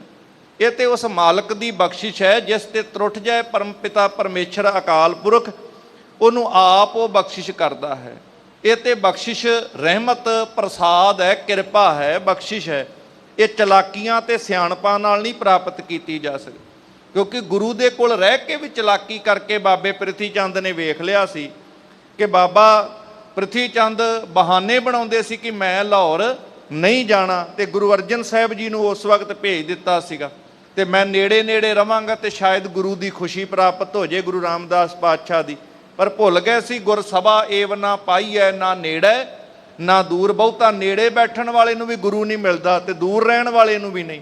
ਨਾਨਕ ਸਤਿਗੁਰ ਤਾਂ ਮਿਲੈ ਜਾਂ ਮਨ ਰਹੇ ਹਦੂਰ। ਗੁਰੂ ਤੇ ਤਾਂ ਮਿਲਦਾ ਜੇ ਮਨ ਗੁਰੂ ਦੇ ਹਾਜ਼ਰ ਹੋਵੇ। ਮਨ ਗੁਰੂ ਦੇ ਕੋਲ ਨਾ ਹੋਵੇ ਤੇ ਫਿਰ ਭਾਵੇਂ ਨੇੜੇ ਹੋ ਕੇ ਬੈਠਾ ਵੀ ਕਈ ਵਾਰ ਬੰਦਾ ਦੂਰ ਹੋ ਜਾਂਦਾ। ਗੱਲ ਤੇ ਮਨ ਦੇ ਕਰਕੇ ਗੁਰੂ ਦੇ ਨੇੜੇ ਹੋਣ ਦੀ ਸੀ, ਮਨ ਵਿੱਚ ਗੁਰੂ ਦੀ ਸਿੱਖਿਆ ਤੇ ਵਿਚਾਰ ਟਿਕਣ ਦੀ ਸੀ। ਪਰ ਮਨ ਤਾਂ ਗੁਰੂ ਦੇ ਨੇੜੇ ਕਦੀ ਟੁਕਿਆ ਨਹੀਂ। ਮਨ ਤੇ ਮਾਇਆ ਦੀਆਂ ਗਿਣਤੀਆਂ ਸਾਰੀ ਜ਼ਿੰਦਗੀ ਕਰਦਾ ਰਿਹਾ, ਧਨ ਪਦਾਰਥਾਂ ਵਿੱਚ। ਇਸੇ ਕਰਕੇ ਗੁਰੂ ਰਾਮਦਾਸ ਪਾਤਸ਼ਾਹ ਨੇ ਸਮਝਾਇਆ ਵੀ ਸੀਗਾ, ਕਾਹੇ ਪੂਤ ਝਗਰਤ ਹੋ ਸੰਗ ਬਾਪ, ਜਿਨ ਕੇ ਜਣੇ ਬਡੀਰੇ ਤੁਮ ਹੋ, ਤਿੰਨ ਸਿਉ ਝਗਰਤ ਪਾਪ ਪੁੱਤਰਾ। ਮਾਂ ਬਾਪ ਨਾਲ ਝਗੜਾ ਨਹੀਂ ਕਰੀਦਾ। ਜਿਹੜੇ ਮਾਂ ਪਿਓ ਨੇ ਪਾਲ ਪੋਸ ਕੇ ਵੱਡਾ ਕੀਤਾ ਹੋਵੇ, ਉਹਨਾਂ ਨਾਲ ਝਗੜਾ ਕਰਨਾ, ਆਪਣੇ ਹੀ ਮਾਤਾ ਪਿਤਾ ਦੇ ਨਾਲ ਝਗੜਾ ਕਰਨਾ, ਇਹ ਦੁਨੀਆ ਦਾ ਸਭ ਤੋਂ ਵੱਡਾ ਪਾਪ ਹੈ। ਅਸਲ ਪਾਪ ਹੈ ਜਿਹੜਾ ਆਪਣੇ ਮਾਂ ਬਾਪ ਨਾਲ ਕੋਈ ਝਗੜਾ ਕਰੇ, ਲੜਾਈ ਕਰੇ। ਅਨੇਕਾਂ ਵਾਰ, ਪਰ ਜਿੱਥੇ ਇਹ ਕਲਾ ਪਰਮੇਸ਼ਰ ਦੀ ਸੀ, ਸਾਨੂੰ ਸਮਝਾਉਣ ਵਾਸਤੇ ਇਹੋ ਜੀ ਕਲਾ ਵਰਤੀ ਹੈ ਕਿ ਘਰ ਪਰਿਵਾਰ ਦੇ ਵਿੱਚ ਜੇ ਬਾਬੇ ਪ੍ਰਿਥੀ ਚੰਦ ਵਰਗਾ ਕੋਈ ਬਣ ਜੇ ਤੇ ਅਸੀਂ ਕਿਹੋ ਜਿਹੇ ਤਰੀਕੇ ਦਾ ਜੀਵਨ ਬਤੀਤ ਕਰਨਾ ਹੈ। ਗੁਰੂ ਅਰਜਨ ਸਾਹਿਬ ਵਰਗੇ ਬਣਨਾ ਹੈ, ਬਾਬੇ ਪ੍ਰਿਥੀ ਚੰਦ ਵਰਗੇ ਨਹੀਂ। ਉਹੋ ਜਿਹੇ ਭਾਵ ਵਿੱਚ ਕਦੀ ਕਿਸੇ ਦਾ ਭਲਾ ਹੋਇਆ ਨਹੀਂ। ਸੋ ਆਪਣੀ ਧਰਮ ਸਪਤਨੀ ਨੂੰ ਬਾਬਾ ਪ੍ਰਿਥੀ ਚੰਦ ਕਹਿੰਦੇ ਨੇ, ਕਿਵੇਂ ਇਹ ਗੱਦੀ ਲੈਣ ਦਾ ਸਮਾਂ ਆਇਆ ਹੈ, ਗੁਰਗੱਦੀ ਲੈਣ ਦਾ, ਕਿਵੇਂ ਹੁਣ ਚੁੱਪ ਕਰਕੇ ਬੈਠ ਜਾਵੀਏ। ਜੀਤ ਰਹਿ ਰਿਪ ਕੋ ਹਤੈ ਪੁਨ ਮਿਲਹਿ ਆਈ। ਤੇ ਕਹਿੰਦੇ ਮੈਂ ਚੱਲਿਆ ਬਾਦਸ਼ਾਹ ਦੇ ਕੋਲ ਫਰਿਆਦ ਕਰਨ ਵਾਸਤੇ, ਜਿੰਦਾ ਰਿਹਾ ਤੇ ਫਿਰ ਆ ਕੇ ਮਿਲ ਪਵਾਂਗੇ ਤੇ ਇਹ ਗੁਰਗੱਦੀ ਲੈ ਕੇ ਹੀ ਆਵਾਂਗੇ, ਦੁਸ਼ਮਣ ਨੂੰ ਮਾਰ ਕੇ ਹੀ ਆਵਾਂਗੇ, ਜਿੰਦੇ ਰਹੇ ਤੇ ਫਿਰ ਤੇਰੇ ਨਾਲ ਮੇਲ ਹੋਵੇਗਾ। ਨਿਤ ਬੈਠੋ ਦਰ ਸ਼ਾਹੋ ਕੇ ਲਿਓ ਕਿ ਮੈਂ ਰਜਾਈ। ਜੇ ਬਾਦਸ਼ਾਹ ਨੇ ਗੱਲ ਨਾ ਮੰਨੀ, ਮੇਰੇ ਦੁਸ਼ਮਣ ਨੂੰ ਨਾ ਪਕੜਿਆ, ਤੇ ਮੈਂ ਬਾਦਸ਼ਾਹ ਦਾ ਦਰ ਮੱਲ ਕੇ ਬੈਠ ਜਾਵਾਂਗਾ। ਕਿਸੇ ਨਾ ਕਿਸੇ ਤਰੀਕੇ ਦੇ ਨਾਲ ਬਾਦਸ਼ਾਹ ਨੂੰ ਰਝਾ ਕੇ ਆਪਣੀ ਗੱਲ ਜ਼ਰੂਰ ਮਨਾਵਾਂਗਾ। ਮਿਹਰਵਾਨ ਮਮ ਪੁੱਤਰ ਸੁਖ ਬਹੁ ਬਿਦ ਕੇ ਪਾਵੈ। ਤੇ ਫਿਰ ਮੇਰਾ ਪੁੱਤਰ ਇਹ ਗੁਰਗੱਦੀ ਲੈ ਕੇ ਸਾਰੇ ਸੁੱਖ ਜਿਹੜੇ ਹੈ ਇਹ ਮੇਰੇ ਪੁੱਤਰ ਨੂੰ ਪ੍ਰਾਪਤ ਹੋ ਜਾਣਗੇ। ਜਿਹਨੂੰ ਇਹ ਸਮਝ ਨਹੀਂ, ਇਹ ਗੁਰਗੱਦੀ ਸੁੱਖ ਮਾਨਣ ਦਾ ਅਸਥਾਨ ਨਹੀਂ। ਇਸ ਗੁਰਗੱਦੀ ਦੀ ਪ੍ਰਾਪਤੀ ਕਰਕੇ ਤੇ ਤਤੀਆਂ ਤਵੀਆਂ ਤੇ ਵੀ ਬੈਠਣਾ ਪੈ ਸਕਦਾ ਹੈ, ਗਰਮ ਰੇਤਾ ਵੀ ਸੀਸ ਤੇ ਕੁਰਬਾਨ ਕਰਨੀ ਪੈ ਸਕਦੀ। ਇਸ ਗੁਰਗੱਦੀ ਦੀ ਪ੍ਰਾਪਤੀ ਕਰਕੇ ਕਈ ਵਾਰ ਦੂਜਿਆਂ ਦੇ ਵਾਸਤੇ, ਪਰ ਸਵਾਰਥ ਵਾਸਤੇ, ਮਨੁੱਖੀ ਹੱਕਾਂ ਦੀ ਆਜ਼ਾਦੀ ਵਾਸਤੇ ਆਪਣਾ ਸੀਸ ਤੱਕ ਵੀ ਦੇਣਾ ਪੈ ਸਕਦਾ ਹੈ। ਇਹ ਗੁਰਗੱਦੀ ਤੇ ਬੈਠ ਕੇ ਕਈ ਵਾਰ ਸਰਬੰਸ ਵੀ ਵਾਰਨਾ ਪੈ ਸਕਦਾ ਹੈ। ਇਹ ਇਸ ਗੱਲ ਨੂੰ ਨਹੀਂ ਸੀ, ਇਹ ਕੋਈ ਸੁੱਖ ਆਨੰਦ ਦੀ ਵਸਤੂ ਨਹੀਂ, ਇਹ ਤੇ ਮਨੁੱਖਤਾ ਦੇ ਭਲੇ ਵਾਸਤੇ ਆਪਣੇ ਸੁੱਖ ਤਿਆਗ ਕੇ ਆਪਣਾ ਆਪਾ ਵਾਰਨਾ ਵੀ ਪੈ ਸਕਦਾ ਹੈ। ਏਡੀ ਮਹਾਨ ਇਹ ਜ਼ਿੰਮੇਵਾਰੀ ਹੈ ਗੁਰਤਾ ਗੱਦੀ ਨਿਰੰਕਾਰ ਦੇ ਘਰ ਵੱਲੋਂ, ਪਰ ਕੇਵਲ ਸੁੱਖਾਂ ਦੀ ਖਾਤਰ ਕਿ ਮੇਰੇ ਪੁੱਤ ਨੂੰ ਸੁੱਖ ਮਿਲ ਜਾਣਗੇ। ਅੱਜ ਵੀ ਬਹੁਤੇ ਲੋਕ ਆਪਣੇ ਪੁੱਤਾਂ ਦੇ ਸੁੱਖਾਂ ਦੇ ਖਾਤਰ ਧਰਮ ਤੋਂ ਡਿੱਗ ਕੇ ਕਈ ਵਾਰ ਅਧਰਮ ਵਾਲੇ ਰਸਤੇ ਤੇ ਪੈ ਜਾਂਦੇ ਹੈ। ਤੇ ਬਾਬਾ ਪ੍ਰਿਥੀ ਚੰਦ ਵੀ ਪੁੱਤ ਦੇ ਮੋਹ ਦੇ ਵਿੱਚ ਫਸਿਆ ਹੋਇਆ ਇਹੋ ਜੇ ਕੋ ਕਰਮ ਕਮਾ ਰਿਹਾ ਹੈ। ਮੋਹੇ ਯਾਰ ਬੁਲ ਬਿਤ ਗਈ ਦਿਨੇ ਲਪ ਰਹਾਵੈ। ਕਿਉਂਕਿ ਹੁਣ ਤੇ ਮੇਰੀ ਆਰਬਲਾ ਉਮਰ ਬੀਤ ਗਈ ਹੈ, ਥੋੜੇ ਕੁ ਦਿਨਾਂ ਦੀ ਹੋਰ ਜ਼ਿੰਦਗੀ ਰਹਿ ਗਈ ਹੈ, ਫਿਰ ਤੇ ਮੇਰੇ ਪੁੱਤ ਨੇ ਹੀ ਗੁਰਗੱਦੀ ਤੇ ਬੈਠ ਕੇ ਸੁੱਖ ਮਾਨਣੇ ਹਨ। ਅੰਕ ਲਿਓ ਮਿਲ ਪ੍ਰੇਮ ਕਰ ਸੂੰਗਤ ਮੁਖ ਭਾਲਾ। ਫਿਰ ਆਪਣੇ ਪੁੱਤ ਨੂੰ ਚੱਲਣ ਲੱਗਿਆ ਬੜੇ ਪਿਆਰ ਦੇ ਨਾਲ ਗਲ ਵਿੱਚ ਲਿਆ ਹੈ, ਗਲਵੱਕੜੀ ਵਿੱਚ ਲੈ ਕੇ ਮੱਥਾ ਚੁੰਮਿਆ ਹੈ ਆਪਣੇ ਪੁੱਤਰ ਦਾ। ਸਰਬ ਰੀਤ ਸਮਝਾਏ ਕੈ ਚਾਹਤ ਚਿਤ ਚਾਲਾ। ਸਾਰੀਆਂ ਗੱਲਾਂ ਬਾਤਾਂ ਜ਼ਿੰਮੇਵਾਰੀਆਂ ਬਾਬੇ ਮਿਹਰਬਾਨ ਨੂੰ ਬਾਬੇ ਪ੍ਰਿਥੀ ਚੰਦ ਨੇ ਸਮਝਾਈਆਂ ਨੇ। ਤੇ ਫਿਰ ਚੱਲਣ ਦੀ ਜਦੋਂ ਤਿਆਰੀ ਕੀਤੀ, ਨਿਕਸਤ ਸਨਮੁਖ ਛੀਕ ਕੋ ਫਰਕੋ ਬਾ ਮੰਗਾ। ਕਹਿ ਲੱਗੇ ਕਈ ਵਾਰ ਕਈ ਮਨ ਦੇ ਵਿੱਚ ਭਰਮ ਕਰਨ ਵਾਲੇ ਇਸ ਤਰੀਕੇ ਦੀਆਂ ਸੋਚਾਂ ਵੀ ਪੈਂਦੇ ਨੇ। ਆਮ ਤੌਰ ਤੇ ਕਈ ਵਾਰ ਕੋਈ ਚੱਲਦਾ ਹੈ, ਕਿਸੇ ਨੂੰ ਛਿੱਕ ਆ ਜਾਂਦੀ ਹੈ ਜਾਂ ਹੋਰ ਕਿਸੇ ਦੇ ਕੋਈ ਅੰਗ ਫੜਕਣ ਲੱਗ ਪੈਂਦੇ ਹਨ। ਸਮਦਾ ਕੋ ਸਿਰ ਭਾਰ ਤਾਰ ਨਰ ਮਿਲਿਓ ਕੁਟੰਗਾ। ਕਿਤੇ ਕੋਈ ਬੰਦਾ ਮਿਲ ਜਾਏ ਕੋਈ ਇਹੋ ਜਿਹਾ ਜਿਹਦੀ ਕਈ ਵਾਰ ਕਿਸੇ ਬੰਦੇ ਦਾ ਸ਼ਗਨ ਅਪਸ਼ਗਨ ਵਿਚਾਰਦੇ ਨੇ। ਗੁਰੂ ਕੀ ਗੋਦ ਵਿੱਚ ਬੈਠੇ ਆ, ਜਦੋਂ ਸ਼ੁਭ ਕੰਮ ਕਰਨ ਵਾਸਤੇ ਚੱਲੀਏ ਨਾ, ਤੇ ਉਦੋਂ ਸਿੱਖ ਤੇ ਅਰਦਾਸ ਕਰਕੇ ਗੁਰੂ ਕੇ ਚਰਨਾਂ ਵਿੱਚ ਚੱਲ ਪੈਂਦਾ ਹੈ ਭਰੋਸਾ ਰੱਖ ਕੇ। ਛਿੱਕ ਮਾਰੀ ਕਿਸੇ ਨੇ, ਹੋ ਸਕਦਾ ਕੋਈ ਕਾਰਨ ਬਣ ਗਿਆ ਹੋਵੇ। ਸਿੱਖ ਨਹੀਂ ਡਰਦਾ ਕਿਸੇ ਦੀ ਛਿੱਕ ਤੋਂ, ਸਿੱਖ ਨਹੀਂ ਡਰਦਾ ਕਿਸੇ ਰਸਤੇ ਵਿੱਚ ਕਿਸੇ ਬੰਦੇ ਚੰਗੇ ਮਾੜੇ ਦੇ ਮਿਲਣ ਤੋਂ, ਸਿੱਖ ਕਿਸੇ ਅੰਗ ਫੜਕਣ ਦੇ ਪ੍ਰਭਾਵ ਤੋਂ ਨਹੀਂ ਡਰਦਾ, ਸਿੱਖ ਬਿੱਲੀ ਦੇ ਰਸਤੇ ਕੱਟਣ ਤੋਂ ਨਹੀਂ ਜੇ ਡਰਦਾ। ਪਰ ਵਹਿਮਾਂ ਭਰਮਾਂ ਵਿੱਚ ਫਸੇ ਹੋਏ ਲੋਕ, ਜਿਨ੍ਹਾਂ ਦੀ ਮਾੜੀ ਸੋਚ ਵਿੱਚ ਹੀ ਹਮੇਸ਼ਾ ਸੁਰਤ ਟਿਕੀ ਹੋਵੇ, ਉਹ ਛਿੱਕ ਵੱਜਣ ਤੇ ਵੀ ਭਰਮਾਂ 'ਚ ਪੈ ਜਾਂਦੇ। ਇਸ ਤਰੀਕੇ ਨਾਲ ਬੀਬੀ ਕਰਮੋ ਜਦੋਂ ਇਹੋ ਜੀਆਂ ਚੀਜ਼ਾਂ ਵਿਚਾਰਦੀ ਹੈ, ਸੰਸੈ ਕਰਮ ਬਹੁ ਕਰੀ ਨ ਸਕੈ ਹਟਾਈ। ਬੀਬੀ ਕਰਮੋ ਕਈ ਤਰੀਕੇ ਨਾਲ ਵਿਚਾਰਾਂ ਦੇ ਵਿੱਚ ਪੈ ਗਈ ਹੈ ਕਿ ਇਹ ਜਿਹੜੇ ਕੰਮ ਹੈ ਕਿਤੇ ਗਲਤ ਨਾ ਹੋ ਜਾਵੇ। ਫੁਰਤ ਬਿਲੋਚਨ ਦਾਹਿਨੋ ਲਖ ਉਰ ਦੁਖਦਾਈ। ਮਾਨੀ ਮਨ ਵਿੱਚ ਸੋਚਾ ਸੋਚਦੀ ਅੱਖ ਵੀ ਫੜਕ ਰਹੀ ਹੈ, ਕਿਤੇ ਕੋਈ ਦੁੱਖ ਵਾਲੀ ਘਟਨਾ ਨਾ ਵਰਤ ਜਾਵੇ। ਮਹਿ ਪ੍ਰਿਥਿਆ ਕੁਛ ਮਨ ਗਿਨੈ ਮਮ ਪੱਖੀ ਚੰਦੂ। ਕਿ ਪ੍ਰਿਥੀ ਚੰਦ ਜੀ ਦੇ ਬਾਰੇ ਦੇ ਵਿੱਚ ਜਦੋਂ ਸਾਰੀ ਗੱਲਬਾਤ ਕਰਦੀ ਹੈ ਤੇ ਬਾਬਾ ਪ੍ਰਿਥੀ ਚੰਦ ਕਹਿੰਦੇ ਕੋਈ ਗੱਲ ਨਹੀਂ, ਸਾਡਾ ਚੰਦੂ ਜਿਹੜਾ ਸਾਡੇ ਪੱਖ ਦਾ ਹੈ, ਉਹ ਸਾਡੀ ਗੱਲਬਾਤ ਕਰਨ ਵਾਲਾ ਹੈ। ਕਿਉਂਕਿ ਜਦੋਂ ਮਾੜੀ ਸੋਚ ਲੈ ਕੇ ਕਿਤੇ ਚੱਲਾਂਗੇ ਸਾਡਾ ਭਲਾ ਨਹੀਂ ਜੇ ਹੋ ਸਕਣਾ। ਚੇਤੇ ਰੱਖਿਓ ਗੁਰੂ ਕੀ ਗੋਦ ਵਿੱਚ ਬੈਠੇ ਆ, ਜਿਹਦੇ ਅੰਦਰ ਈਰਖਾ ਹੈ, ਨਫ਼ਰਤ ਹੈ, ਗੁਰੂ ਕੀ ਬਾਣੀ ਦੇ ਇਹ ਬਚਨ ਨੇ, ਜਿਸ ਦੇ ਅੰਦਰ ਤਾਤ ਪਰਾਈ, ਈਰਖਾ ਨਫ਼ਰਤ ਦੇ ਭਾਵ ਹੋਣ, ਜਿਸ ਦੇ ਅੰਦਰ ਤਾਤ ਪਰਾਈ ਹੋਵੇ ਤਿਸ ਦਾ ਕਦੇ ਨਾ ਹੋਵੇ ਭਲਾ, ਉਹਦਾ ਆਪਣਾ ਭਲਾ ਹੋਣਾ। ਇਹ ਅੱਖਾਂ ਫੜਕਣ ਦਾ ਮਸਲਾ ਨਹੀਂ, ਬਿੱਲੀ ਦੇ ਰਸਤਾ ਕੱਟਣ ਦਾ ਮਸਲਾ ਨਹੀਂ, ਕਿਤੇ ਛਿੱਕ ਮਾਰਨ ਦਾ ਮਸਲਾ। ਗੱਲ ਤੇ ਇਹ ਹੈ ਕਿ ਜਿਹੜਾ ਬੰਦਾ ਮਾੜੀ ਸੋਚ ਕਰਕੇ ਅੰਦਰ ਚੱਲਦਾ ਹੈ, ਉਹਦੇ ਕਾਰਜਾਂ ਦੇ ਵਿੱਚ ਕਦੀ ਵੀ ਸਫਲਤਾ ਮਾੜੇ ਪਾਸੇ ਨੂੰ ਸੁਭਾਵ ਲੈ ਕੇ ਚੱਲੇਗਾ, ਉਹਦਾ ਇਸ ਤਰ੍ਹਾਂ ਦਾ ਨੁਕਸਾਨ ਹੋਣਾ ਹੀ ਹੋਣਾ। ਪਰ ਜਿਹੜਾ ਗੁਰੂ ਦੀ ਓਟ ਲੈ ਕੇ ਗੁਰ ਮੇਰਾ ਸੰਗ ਸਦਾ ਹੈ ਨਾਲੇ, ਸਿਮਰ ਸਿਮਰ ਤਿਸ ਸਦਾ ਸੰਭਾਲੇ, ਗੁਰੂ ਦਾ ਓਟ ਆਸਰਾ ਲੈ ਕੇ ਕੋਈ ਕੰਮ ਕਰਦਾ ਹੈ, ਫਿਰ ਚੇਤੇ ਰੱਖਿਓ ਬਿਘਨ ਬਿਨਾਸਨ ਸਭ ਦੁੱਖ ਨਾਸਨ, ਸਤਿਗੁਰ ਨਾਮ ਦ੍ਰਿੜਾਇਆ ਖੋਏ ਪਾਪ ਭਏ ਸਭ ਪਾਵਨ, ਜਨ ਨਾਨਕ ਸੁਖ ਘਰ ਆਇਆ। ਉਹਦੇ ਰਸਤੇ ਦੇ ਸਾਰੇ ਬਿਘਨ ਗੁਰੂ ਅੰਗ ਸੰਗ ਹੋ ਕਰਕੇ ਨਾਸ਼ ਕਰ ਦਿੰਦਾ। ਉਹਦੇ ਕਾਰਜ ਆਪ ਗੁਰੂ ਸਵਾਰਦਾ, ਸੰਤਾਂ ਕੇ ਕਾਰਜ ਆਪ ਖਲੋਇਆ, ਹਰ ਕੰਮ ਕਰਾਵਣ ਆਇਆ ਰਾਮ। ਰੱਬ ਸਮਝ ਲਓ ਆ ਕਰਕੇ ਉਹਦੇ ਕੰਮ ਕਰਾਉਂਦਾ ਹੈ, ਅੰਗ ਸੰਗ ਹੋ ਕੇ ਕਾਰਜ ਰਾਸ ਕਰਦਾ ਹੈ। ਵਿੱਚ ਕਰਤਾ ਪੁਰਖ ਖਲੋਵਾ ਵਾਲ ਨਾ ਵਿੰਗਾ ਹੋਵਾ, ਜਿੱਥੇ ਫਿਰ ਕਰਤਾ ਪੁਰਖ ਨੂੰ ਯਾਦ ਕਰਕੇ ਕੰਮ ਕੀਤਾ ਹੋਵੇ, ਸ਼ੁਭ ਕੰਮ ਕਰਨੇ ਹੋਣ, ਫਿਰ ਵਾਲ ਵੀ ਵਿੰਗਾ ਨਹੀਂ ਹੁੰਦਾ। ਪਰ ਭਰਮਾਂ ਵਿੱਚ ਪਏ ਹੋਏ ਬੰਦੇ ਸ਼ਗਨਾਂ ਪਸ਼ਗਨਾਂ ਦੇ ਭਰਮਾਂ ਵਿੱਚ ਵੀ ਪੈਂਦੇ ਆ, ਉਹ ਕੋਈ ਵੀ ਕਿਸੇ ਤਰੀਕੇ ਦੇ ਕੰਮ ਵਿੱਚ ਚੜਨ, ਉਹਨਾਂ ਦਾ ਆਪਣਾ ਭਲਾ ਆਪਣੇ ਹੀ ਮਾੜੀ ਸੋਚ ਕਰਕੇ ਕਦੇ ਹੋ ਨਹੀਂ ਸਕਦਾ ਹੈ। ਲਾਉਪੁਰ ਚਲ ਕਰ ਹੈ ਜਤਨ ਕਰ ਅਣਜ ਨਿਕੰਦੂ। ਕਹਿਣ ਲੱਗੇ ਬਾਬਾ ਪ੍ਰਿਥੀ ਚੰਦ ਕੀ ਸਾਡਾ ਲਾਹੌਰ ਵਿੱਚ ਪਹੁੰਚ ਕੇ ਚੰਦੂ ਦੇ ਨਾਲ ਮੇਲ ਹੋਏਗਾ, ਤੇ ਉੱਥੇ ਜਾ ਕਰਕੇ ਸਾਰੇ ਯਤਨ ਕਰਕੇ ਆਪਣੇ ਛੋਟੇ ਭਰਾ ਨੂੰ ਕਿਸ ਤਰੀਕੇ ਨਾਲ ਖਤਮ ਕਰਨਾ ਹੈ, ਇਹ ਕਾਰਜ ਕਰਨਾ ਹੈ। ਦਾਸ ਸਿੱਖ ਗਣ ਸੰਗ ਲੈ ਪਛਮ ਮੁਖ ਕੀਨਾ। ਇਸ ਤਰੀਕੇ ਨਾਲ ਆਪਣੇ ਸੇਵਕਾਂ ਸਾਥੀਆਂ ਨੂੰ ਜਿਹੜੇ ਨਾਲ ਲੈ ਕਰਕੇ ਪੱਛਮ ਦਿਸ਼ਾ ਵਾਲੇ ਪਾਸੇ ਆਪਣੇ ਪਿੰਡ ਤੋਂ ਲਾਹੌਰ ਵਾਲੇ ਪਾਸੇ ਨੂੰ ਚੱਲ ਪਏ ਹਨ। ਗਮਨਿਓ ਮਾਰਗ ਛਿਪਰ ਕਰ ਤ੍ਰਿਸ਼ਨਾ ਕੀਏ ਦੀਨਾ। ਬੜੀ ਤੇਜ਼ੀ ਨਾਲ ਸਫ਼ਰ ਤੈਅ ਕਰਦੇ ਹੋਏ, ਜਿਨ੍ਹਾਂ ਦੇ ਮਨ ਵਿੱਚ ਤ੍ਰਿਸ਼ਨਾ ਦੀ ਅੱਗ ਬਲ ਰਹੀ ਹੈ, ਈਰਖਾ ਦੀ ਅੱਗ ਬਲ ਰਹੀ ਹੈ, ਉਹ ਬੜੀ ਤੇਜ਼ੀ ਨਾਲ ਆਪਣੇ ਮਾਰਗ ਤੇ ਤੁਰ ਪਏ ਹਨ। ਦਾਸ ਸਿੱਖ ਗਣ ਸੰਗ ਲੈ ਪਛਮ ਮੁਖ ਦੀਨਾ।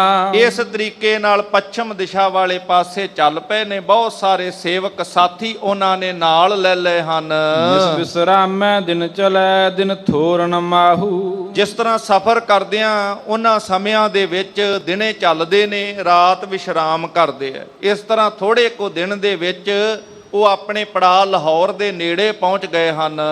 ਪਹੁੰਚੋ ਤਰਨ ਤਾਰਨ ਨਿਕਟ ਬੋਲੇ ਨਰ ਪਾਹੂ। ਪਰ ਲਾਹੌਰ ਪਹੁੰਚਣ ਤੋਂ ਪਹਿਲਾਂ ਜਿਵੇਂ ਕਵੀ ਜੀ ਨੇ ਕੋਠੇ ਪਿੰਡ ਤੋਂ ਚੱਲਣ ਦਾ ਉਹਨਾਂ ਦਾ ਜ਼ਿਕਰ ਕੀਤਾ, ਰਸਤੇ ਵਿੱਚ ਤਰਨ ਤਾਰਨ ਸਾਹਿਬ ਦਾ ਅਸਥਾਨ ਆਇਆ ਹੈ, ਜਿਸ ਅਸਥਾਨ ਦੇ ਅੱਜ ਵੀ ਸੰਗਤਾਂ ਬੇਅੰਤ ਜਾ ਕਰਕੇ ਦਰਸ਼ਨ ਦੀਦਾਰ ਕਰਦੀਆਂ ਨੇ। ਗੁਰੂ ਅਰਜਨ ਸਾਹਿਬ ਪਾਤਸ਼ਾਹ ਦਾ ਵਰਸਾਇਆ ਹੋਇਆ ਪਾਵਨ ਪਵਿੱਤਰ ਅਸਥਾਨ ਹੈ। ਜਦੋਂ ਇਸ ਥਾਂ ਤੇ ਪਹੁੰਚੇ ਤੇ ਜਿਹੜੇ ਬਾਬਾ ਪ੍ਰਿਥੀ ਚੰਦ ਦੇ ਨਾਲ ਕੁਝ ਮਨੁੱਖ ਤੁਰ ਰਹੇ ਸਨ, ਉਹ ਇਹ ਗੱਲ ਕਹਿੰਦੇ ਨੇ ਬਾਬੇ ਪ੍ਰਿਥੀ ਚੰਦ ਨੂੰ, ਗੁਰੂ ਰਚਿਓ ਤੀਰਥ ਮਹਾ ਮੱਜਨ ਕਰ ਲੀਜਾ। ਕਿ ਗੁਰੂ ਅਰਜਨ ਸਾਹਿਬ ਮਹਾਰਾਜ ਜੀ ਨੇ ਬੜਾ ਸੁੰਦਰ ਇਹ ਤੀਰਥ ਰਚਿਆ ਹੈ, ਬੜਾ ਪਵਿੱਤਰ ਅਸਥਾਨ ਹੈ ਇਹ ਤਰਨ ਤਾਰਨ ਸਾਹਿਬ ਦਾ ਅਸਥਾਨ, ਤੇ ਕਿਉਂ ਨਾ ਆਪਾਂ ਇਸ ਸਥਾਨ ਤੇ ਇਸ਼ਨਾਨ ਹੀ ਕਰ ਲਈਏ। ਚਲ ਡੇਰਾ ਆਗੇ ਕਰੈ ਨਿਸ ਪਰੀ ਲਖੀਜਾ। ਇੱਥੋਂ ਨਿਕਲ ਕੇ ਅੱਗੇ ਫਿਰ ਥੋੜਾ ਜਿਹਾ ਜਾ ਕੇ ਕਿਤੇ ਵਿਸ਼ਰਾਮ ਕਰ ਲਵਾਂਗੇ, ਰਾਤ ਫਿਰ ਉੱਥੇ ਫਿਰ ਬਤੀਤ ਕਰ ਲਵਾਂਗੇ, ਤੇ ਇਦਾਂ ਤਰਨ ਤਾਰਨ ਜਿਹੜਾ ਪਾਵਨ ਅਸਥਾਨ ਹੈ ਉਸ ਸਥਾਨ ਤੇ ਇਸ਼ਨਾਨ ਕਰਕੇ ਅੱਗੇ ਵਧਣਾ ਕਰੀਏ। ਚਲੋ ਕੋਸਬੋ ਸ਼ਰਮਤ ਰਹਿ ਕਰ ਲੈ ਨਿਸ ਬਿਸਰਾਮੂ। ਕਿਉਂਕਿ ਬੜਾ ਲੰਮਾ ਸਫ਼ਰ ਤੈਅ ਕੀਤਾ ਹੈ, ਸਰੀਰ ਥੱਕਿਆ ਹੈ, ਤੇ ਇਸ਼ਨਾਨ ਆਦਿ ਕਰਕੇ ਸਰੀਰ ਦੀ ਥਕਾਵਟ ਲੱਥ ਜਾਏਗੀ, ਫਿਰ ਜਾ ਕੇ ਵਿਸ਼ਰਾਮ ਵੀ ਥੋੜਾ ਚਿਰ ਕਰ ਲਵਾਂਗੇ। ਸੁਨ ਬ੍ਰਿਥਿਆ ਰਿਸ ਕਰ ਕਹੈ ਜਿਸ ਕੋ ਮਨ ਬਾਮੂ। ਜਿਹੜੇ ਮਨ ਦੇ ਵਿੱਚ ਈਰਖਾ ਭਰੀ ਸੀ ਬਾਬਾ ਪ੍ਰਿਥੀ ਚੰਦ, ਹੁਣ ਸੇਵਕਾਂ ਵੱਲੋਂ ਸਹਿਜ ਸੁਭਾਵਕ ਹੀ ਬੋਲ ਬੋਲੇ ਗਏ ਕਿ ਗੁਰੂ ਅਰਜਨ ਸਾਹਿਬ ਨੇ ਸੁੰਦਰ ਪਵਿੱਤਰ ਅਸਥਾਨ ਇਹ ਤਰਨ ਤਾਰਨ ਸਾਹਿਬ ਦੇ ਵਸਾਏ ਨੇ, ਤੇ ਤਰਨ ਤਾਰਨ ਪਾਵਨ ਸਰੋਵਰ ਵਿੱਚ ਇਸ਼ਨਾਨ ਕਰ ਲਈਏ। ਪਰ ਈਰਖਾ ਦਾ ਭਰਿਆ ਹੋਇਆ ਪ੍ਰਿਥੀ ਚੰਦ ਆਪਣੇ ਸਾਥੀਆਂ ਦੀ ਗੱਲ ਸੁਣ ਕਰਕੇ ਬੜੇ ਗੁੱਸੇ ਦੇ ਵਿੱਚ ਇਹ ਗੱਲ ਆਖਦਾ ਹੈ, ਇਹ ਛਪੜੇ ਤੀਰਥ ਨਹੀਂ ਫਲ ਕਹਾਂ ਨਹਾਏ। ਕਹਿੰਦੇ ਇਹ ਕੋਈ ਤੀਰਥ ਥੋੜੀ ਹੈ, ਕੋਈ ਪਵਿੱਤਰ ਥਾਂ ਥੋੜੀ ਹੈ, ਇਹ ਤੇ ਛਪੜੀ ਹੈ, ਇੱਥੇ ਨਹਾਉਣ ਦਾ ਕਿਹੜਾ ਫਲ ਪ੍ਰਾਪਤ ਹੋਣਾ। ਅੱਜ ਵੀ ਮੇਰੇ ਵਰਗੇ ਕਈ ਮਤਮੰਦ ਇਹੋ ਜਿਹੇ ਪਾਵਨ ਅਸਥਾਨਾਂ ਦੇ ਪ੍ਰਤੀ ਸ਼ਬਦ ਬੋਲਦੇ ਨੇ, ਜਿੱਥੇ ਗੁਰੂ ਦੀ ਰਹਿਮਤ ਹੋਵੇ, ਜਿੱਥੇ ਜਾਏ ਬਹਿ ਮੇਰਾ ਸਤਿਗੁਰੂ ਸੋ ਥਾਨ ਸੁਹਾਵਾ ਰਾਮ ਰਾਜ। ਜਿੱਥੇ ਗੁਰੂ ਨੇ ਬਖਸ਼ਿਸ਼ ਕੀਤੀ, ਰਹਿਮਤ ਕੀਤੀ, ਭਜਨ ਬੰਦਗੀ ਦੇ ਪ੍ਰਵਾਹ ਚਲਾਏ ਨੇ, ਸਾ ਧਰਤੀ ਪਈ ਹਰਿਆਵਲੀ ਜਿੱਥੇ ਮੇਰਾ ਸਤਿਗੁਰ ਬੈਠਾ ਆਏ, ਸੇ ਜੰਤ ਪਏ ਹਰਿਆਵਲੇ ਜਿਨੀ ਮੇਰਾ ਸਤਿਗੁਰ ਦੇਖਿਆ ਜਾਏ। ਇਹ ਬਖਸ਼ਿਸ਼ਾਂ ਪ੍ਰਾਪਤ ਅਸਥਾਨ, ਗੁਰੂ ਦੀ ਰਹਿਮਤ ਨਾਲ ਨਿਵਾਜੇ ਅਸਥਾਨ ਨੇ, ਪਰ ਉਹਦੇ ਬਾਰੇ ਵੀ ਮਾੜੇ ਸ਼ਬਦ ਬਾਬਾ ਪ੍ਰਿਥੀ ਚੰਦ ਬੋਲਦੇ ਹਨ। ਨਹੀਂ ਗੁਰੂ ਕੋ ਰਚਤ ਥਲ ਕਛ ਪੂਰ ਨ ਪਾਏ। ਅੱਗੋਂ ਕਿਉਂਕਿ ਉਹ ਤੇ ਆਪਣੇ ਆਪ ਨੂੰ ਗੁਰੂ ਹੋਣ ਦਾ ਦਾਅਵਾ ਕਰਦੇ ਸਨ, ਗੁਰੂ ਅਰਜਨ ਸਾਹਿਬ ਨੂੰ ਤੇ ਗੁਰੂ ਸਮਝਦੇ ਨਹੀਂ ਸਨ। ਇਸ ਕਰਕੇ ਕਹਿੰਦੇ ਇਹ ਕਿਸੇ ਗੁਰੂ ਦਾ ਰਚਿਆ ਸਥਾਨ ਨਹੀਂ ਹੈ। ਇਹ ਇਹੋ ਜਿਹਾ ਸਥਾਨ ਜਿੱਥੇ ਇੱਥੋਂ ਕਿਸੇ ਦੀ ਵੀ ਮਨੋਰਥ ਇੱਛਾ ਪੂਰੀ ਨਹੀਂ ਹੁੰਦੀ। ਤੁਸੀਂ ਸਾਰੇ ਪਿਆਰ ਨਾਲ ਬੈਠੇ ਹੋ, ਅੱਜ ਵੀ ਜਿਹੜੇ ਭਾਵਾਂ ਨਾਲ ਦਰਸ਼ਨ ਕਰਨ ਜਾਂਦੇ ਹੋ ਸਤਿਗੁਰਾਂ ਦੇ ਪਾਵਨ ਸਥਾਨਾਂ ਤੋਂ, ਅੱਜ ਵੀ ਮਨ ਇੱਛੇ ਮੂੰਹ ਮੰਗੇ ਪਦਾਰਥ ਸਤਿਗੁਰੂ ਬਖਸ਼ਿਸ਼ ਕਰਦੇ ਆ। ਪਰ ਇਹ ਭਾਵਨਾ ਦੇ ਵਿੱਚ ਫਸਿਆ ਕਿ ਇੱਥੋਂ ਕਿਸੇ ਦੀ ਇੱਛਾ ਪੂਰਨ ਹੋਣੀ ਵਾਲੀ ਨਹੀਂ ਹੈ। ਇਦਾਂ ਦੇ ਮਾੜੇ ਬੋਲ ਬਾਬਾ ਪ੍ਰਿਥੀ ਚੰਦ ਬੋਲਦੇ ਹਨ। ਤੁਰਕਣ ਛੀਨ ਬਚਾਵੇ ਅਨ ਰਚਬੇ ਨਹਦੀਨੋ। ਕਿ ਤੁਰਕਾਂ ਨੇ ਤੇ ਇੱਥੋਂ ਦੀਆਂ ਇੱਟਾਂ ਵੀ ਜਿਹੜੀਆਂ ਨੇ ਉਹ ਵੀ ਖੋਹ ਲਈਆਂ ਸਨ, ਭਾਵ ਕਿ ਉਹ ਇਹ ਅਸਥਾਨ ਉਹਨਾਂ ਰਚਣ ਨਹੀਂ ਦਿੱਤਾ ਹੈ। ਚਲੋ ਅਗਾਰੇ ਦੇਖੀਐ ਤੀਰਥ ਹਮ ਕਿਨੋ। ਚਲੋ ਇਸ ਸਥਾਨ ਤੋਂ ਅੱਗੇ ਚੱਲੀਏ, ਕਿਉਂਕਿ ਨੂਰਦੀਨ ਦੀ ਸਰਾਂ ਬਣਾਉਣ ਲੱਗਿਆਂ ਉੱਥੋਂ ਦੇ ਹਾਕਮਾਂ ਨੇ ਇੱਥੋਂ ਦੀਆਂ ਇੱਟਾਂ ਖੋਹਣ ਦਾ ਯਤਨ ਕੀਤਾ। ਸਿੱਖ ਮਿਸਲਾਂ ਵੇਲੇ ਦੁਬਾਰਾ ਇਹ ਅਸਥਾਨ ਤੇ ਫੇਰ ਦੁਬਾਰਾ ਉਹ ਇੱਟਾਂ ਲਵਾ ਕੇ ਉਹਨਾਂ ਦੇ ਕੋਲੋਂ ਸੇਵਾ ਕਰਵਾ ਕੇ ਇਹ ਸੁੰਦਰ ਅਸਥਾਨ ਨੂੰ ਪੱਕੇ ਕਰਵਾਏ ਗਏ ਸਨ। ਖਾਸ ਕਰਕੇ ਸਰਦਾਰ ਜੱਸਾ ਸਿੰਘ ਰਾਮਗੜੀਆ, ਜਿਨ੍ਹਾਂ ਦੀ ਪਿਛਲੇ ਦਿਨੀ 300 ਸਾਲਾ ਜਨਮ ਸ਼ਤਾਬਦੀ ਮਨਾਈ। ਇਸੇ ਤਰ੍ਹਾਂ ਕੌਮ ਦੇ ਮਹਾਨ ਯੋਧੇ ਉਹਨਾਂ ਸਾਰਿਆਂ ਨੇ ਰਲ ਕੇ, ਨਵਾਬ ਕਪੂਰ ਸਿੰਘ ਵਰਗੇ, ਜੱਸਾ ਸਿੰਘ ਆਹਲੂਵਾਲੀਆ ਵਰਗੇ ਇਹ ਮਹਾਨ ਯੋਧੇ ਨੇ ਜਿਨ੍ਹਾਂ ਨੇ ਰਲ ਕਰਕੇ ਇਸ ਅਸਥਾਨ ਤੇ ਫਿਰ ਉਹ ਪਾਵਨ ਸਰੋਵਰ ਦੀ ਸੇਵਾ ਬਾਅਦ 'ਚ ਮੁਕੰਮਲ ਕਰਵਾਈ।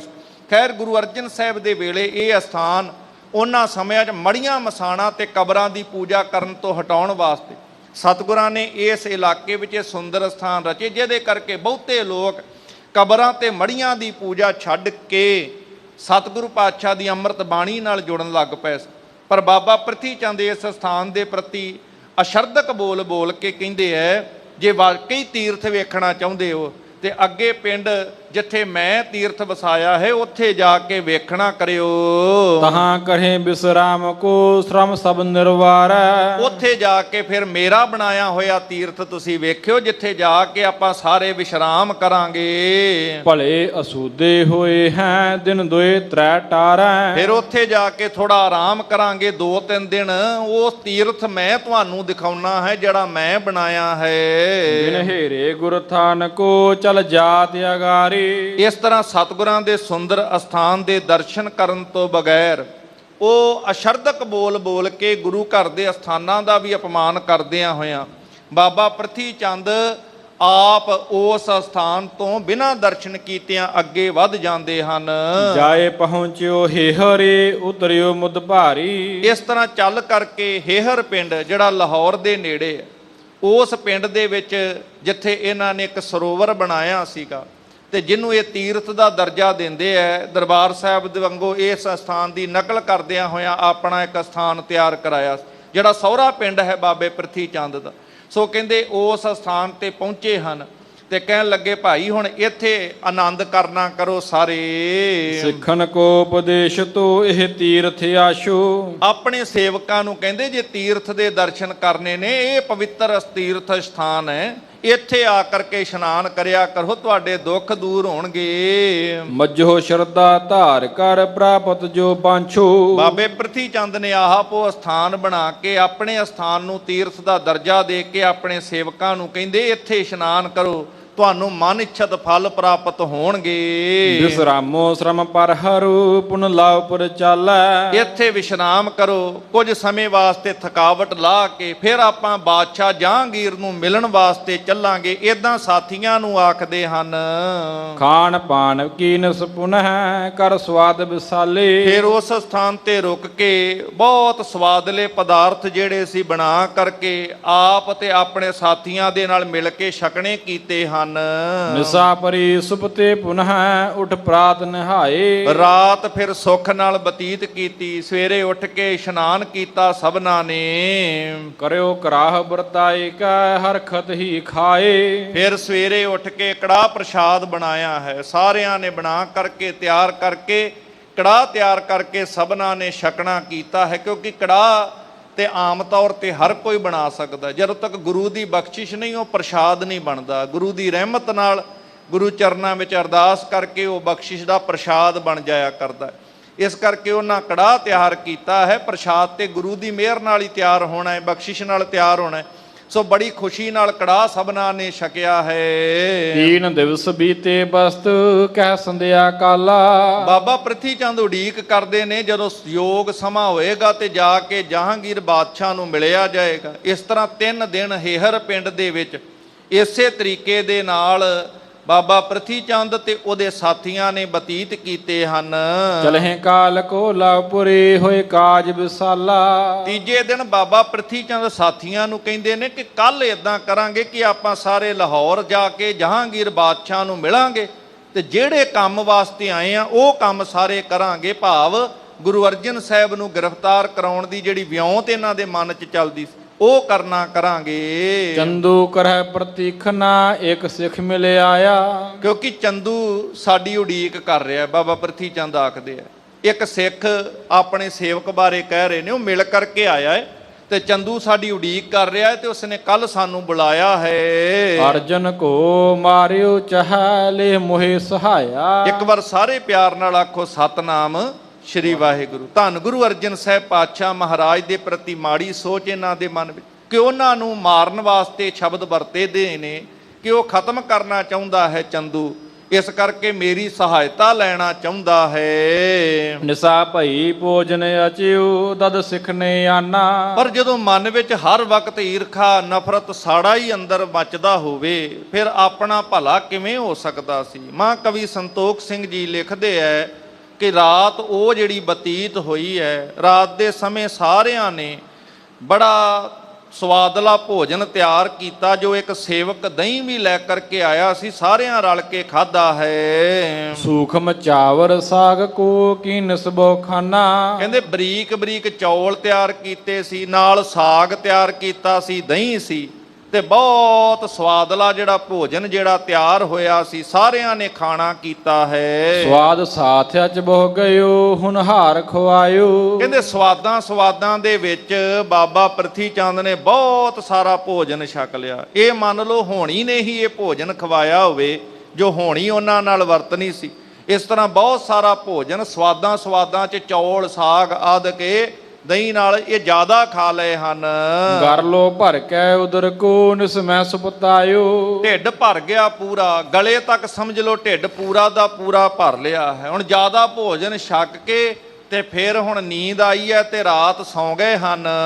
ਅਰਧ ਨਿਸਾ ਬਦ ਹਾਜਮਾ ਹੈ ਜਾ ਹੋਏ ਆਵਾ। ਪਰ ਅੱਧੀ ਕ ਰਾਤ ਹੋਈ ਹੈ, ਹੁਣ ਜਿਹੜਾ ਭੋਜਨ ਹੈ ਉਹ ਪਚਿਆ ਨਹੀਂ, ਬਦ ਹਜਮੀ ਹੋ ਗਈ ਹੈ ਖਾਧੇ ਦੀ ਤੇ ਬਦ ਹਜਮੀ ਦੇ ਕਰਕੇ ਹੈਜਾ ਜਿਹੜਾ ਹੈ ਇਹ ਹੈਜੇ ਦੀ ਅਵਸਥਾ ਬਣ ਗਈ ਹੈ। ਸੂਲ ਉਠਿਓ ਜਨ ਸੂਲ ਚੁੱਭ ਦੁਖ ਤੇ ਬੁਕਲਾਵਾ। ਕਿਉਂਕਿ ਹੁਣ ਜਿੱਥੇ ਹੈਜਾ ਪੈਦਾ ਹੋਇਆ, ਉਲਟੀਆਂ ਦਸਤ ਆਦਿਕ ਇਹੋ ਜੀ ਅਵਸਥਾ ਬਣ ਗਈ ਹੈ ਹੈਜੇ ਦੀ ਦਾ ਰੋਗ ਨਾਲ ਹੀ। ਕਿਉਂਕਿ ਖਾਧੇ ਪੀਤੇ ਵਿੱਚ ਕੁਝ ਇਹੋ ਜਿਹਾ ਵਾਧਾ ਘਾਟਾ ਬਦ ਹਜਮੀ ਤੋਂ ਹੈਜਾ ਬਣਿਆ। ਫਿਰ ਉਹ ਹੈਜੇ ਕਰਕੇ ਸੂਲ ਢਿੱਡ ਦੇ ਵਿੱਚ ਉੱਠਦਾ ਹੈ, ਬੜੀ ਤਕਲੀਫ ਹੁੰਦੀ, ਬਾਰ-ਬਾਰ ਸੂਲ ਚੁੱਭਦਾ ਹੈ ਢਿੱਡ ਵਿੱਚ, ਦੁਖੀ ਹੁੰਦੇ ਨੇ। ਬਾਬਾ ਪ੍ਰਿਥੀ ਚੰਦ ਕੁਰਲਾਉਂਦੇ ਹਨ, ਇਸ ਤਰੀਕੇ ਦੀ ਅਵਸਥਾ ਬਣਦੀ ਹੈ।